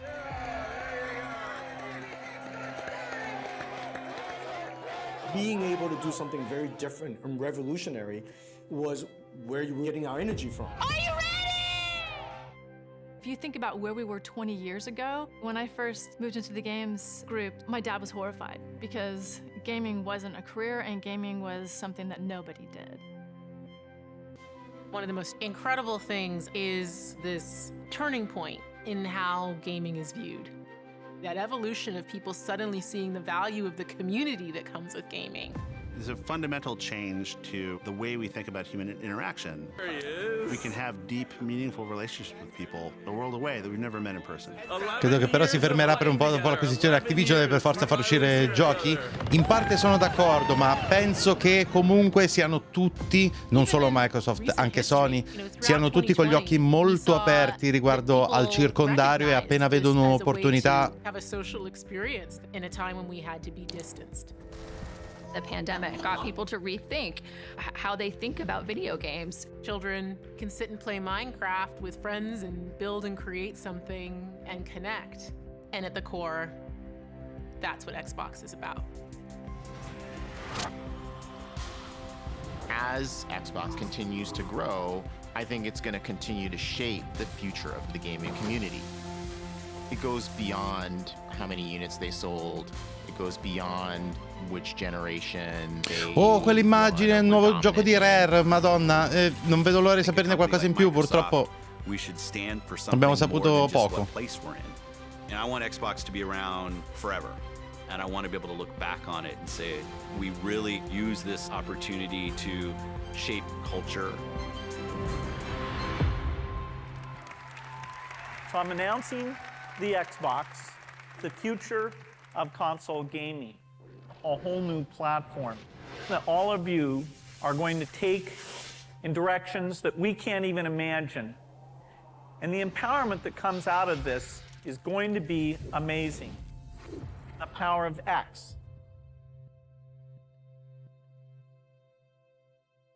E vabbè, ricordatevi che è un prodotto promozionale questo qui, quindi non potevano non concludere con questa sviolinata a loro stessi, ma ci sta perché comunque credo che siano stati piuttosto sinceri per il resto del tempo. Allora, ragazzi, adesso, mentre caliamo leggermente il volume di questo video fino a farlo cancellare di tutto, allora lasciamo giusto appena di sottofondo, devo fare diciamo delle considerazioni finali. Hai detto che tra l'altro questa acquisizione vada a buon fine,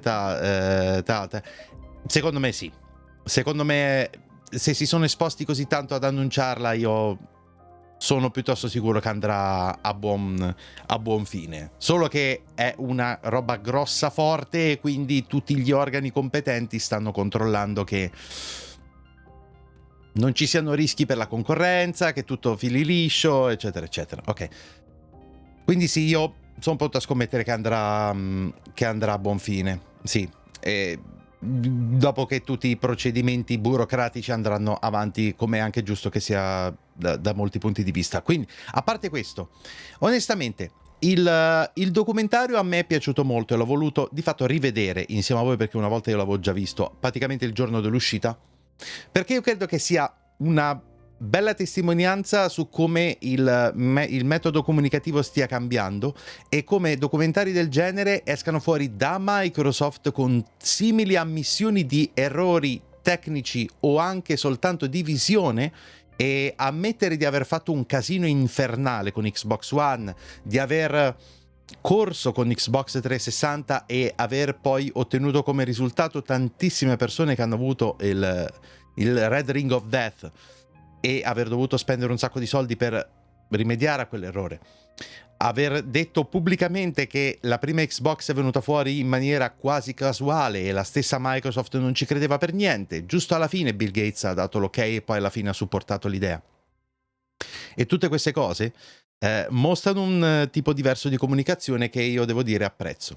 Poi ovviamente, ripeto, questo è un prodotto promozionale e quindi alla fine vi dà una impressione positiva di Xbox perché è quello che questo documentario deve fare. Ricordiamoci che è fatto da Microsoft stessa, ma al suo interno c'è stata una quantità sufficiente di onestà e di spunti che mi è sembrata che mi è sembrato quello che servisse per fare una reaction e un'analisi insieme a voi. Ne ho parlato molto durante il documentario, quindi non voglio allungarmi troppo, anche perché c'ho un sacco di altre cose da fare oggi, d'accordo? Quindi se avete qualche commento da fare, ragazzi, io un po' me li sono finiti perché li ho detti tutti nel mentre, d'accordo?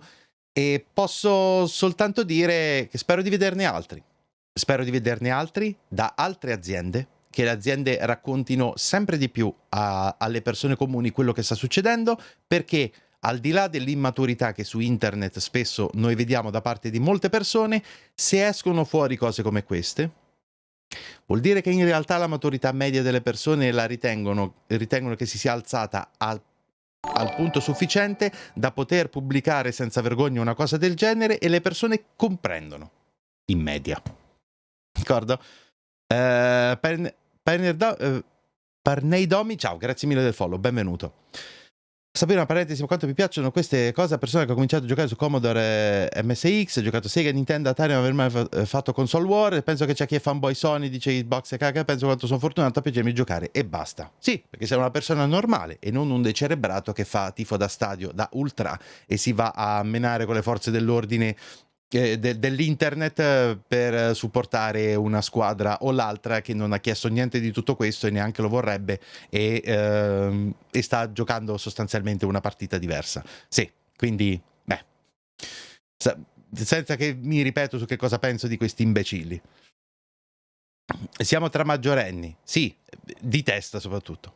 Negli anni 80 c'era la Computer War, Commodore 64, Sì, allora, a parte che la console war era molto peggio una volta, questo posso dire sinceramente che è andata migliorando nel corso degli anni invece che peggiorando, quindi devo dire che alla fine le aziende si riconoscono molto di più l'una con l'altra, capiscono di dover competere tanto sui servizi e i consumatori i soldi li tirano fuori se hanno di fronte qualcosa che ritengono che valga la pena o a cui sono particolarmente legati, ma questa fiducia non è eterna.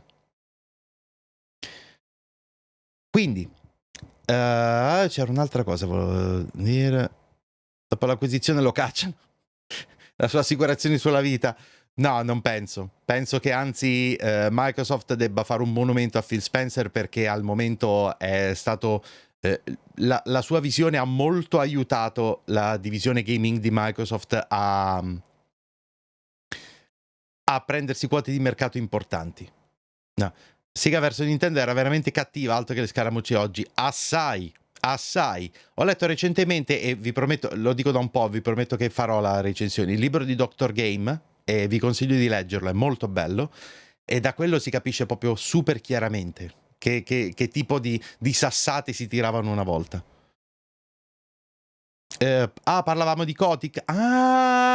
Bobby Kotick. Io amo molto Bobby Kotick. Giusto.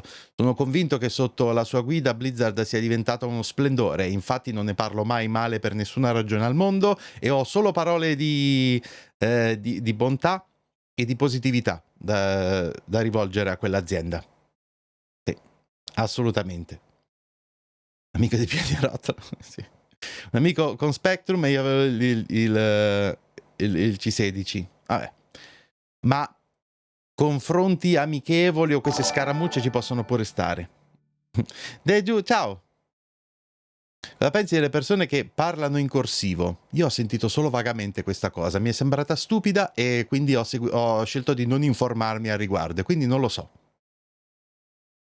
Bello il libro di Dr. Game, consiglio, sì, assolutamente consigliato. Va bene ragazzi, dai. Allora, abbiamo fatto anche abbastanza tardi, però è stata una bella chiacchierata, devo dire che l'ho gradita e sono molto contento anche di aver finito questo ciclo di reaction, che così abbiamo questa sorta di trilogia di video in cui questa cosa l'abbiamo, diciamo, coperta insieme e mi ha fatto molto piacere. Ci sono altre cose che voglio prendere in esame con voi, purtroppo però molte non hanno i sottotitoli in italiano, sono veramente poche quelle ad avere i sottotitoli in italiano e quindi che devo fare? A volte si possono fare queste cose, a volte no.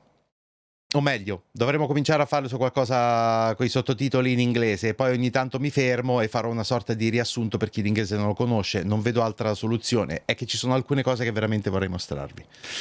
D'accordo? Va bene, ragazzi, grazie a tutti per essere stati in live, grazie mille del supporto e noi ci vediamo molto presto. Mi raccomando, iscrivetevi al canale se ancora non l'avete fatto, pigiate quel bel cuoricino, abbonatevi con Twitch Prime se ne avete la possibilità perché aiuta davvero tantissimo il canale, seguitemi anche sui social come Instagram e Telegram dove c'è la community, supportate il canale se volete tramite link affiliati ad Amazon, Instant Gaming o Patreon e iscrivetevi se non l'avete ancora fatto ai miei 2 canali YouTube, tutti i link sono qui sotto o tramite il bot in chat. D'accordo gente? A presto!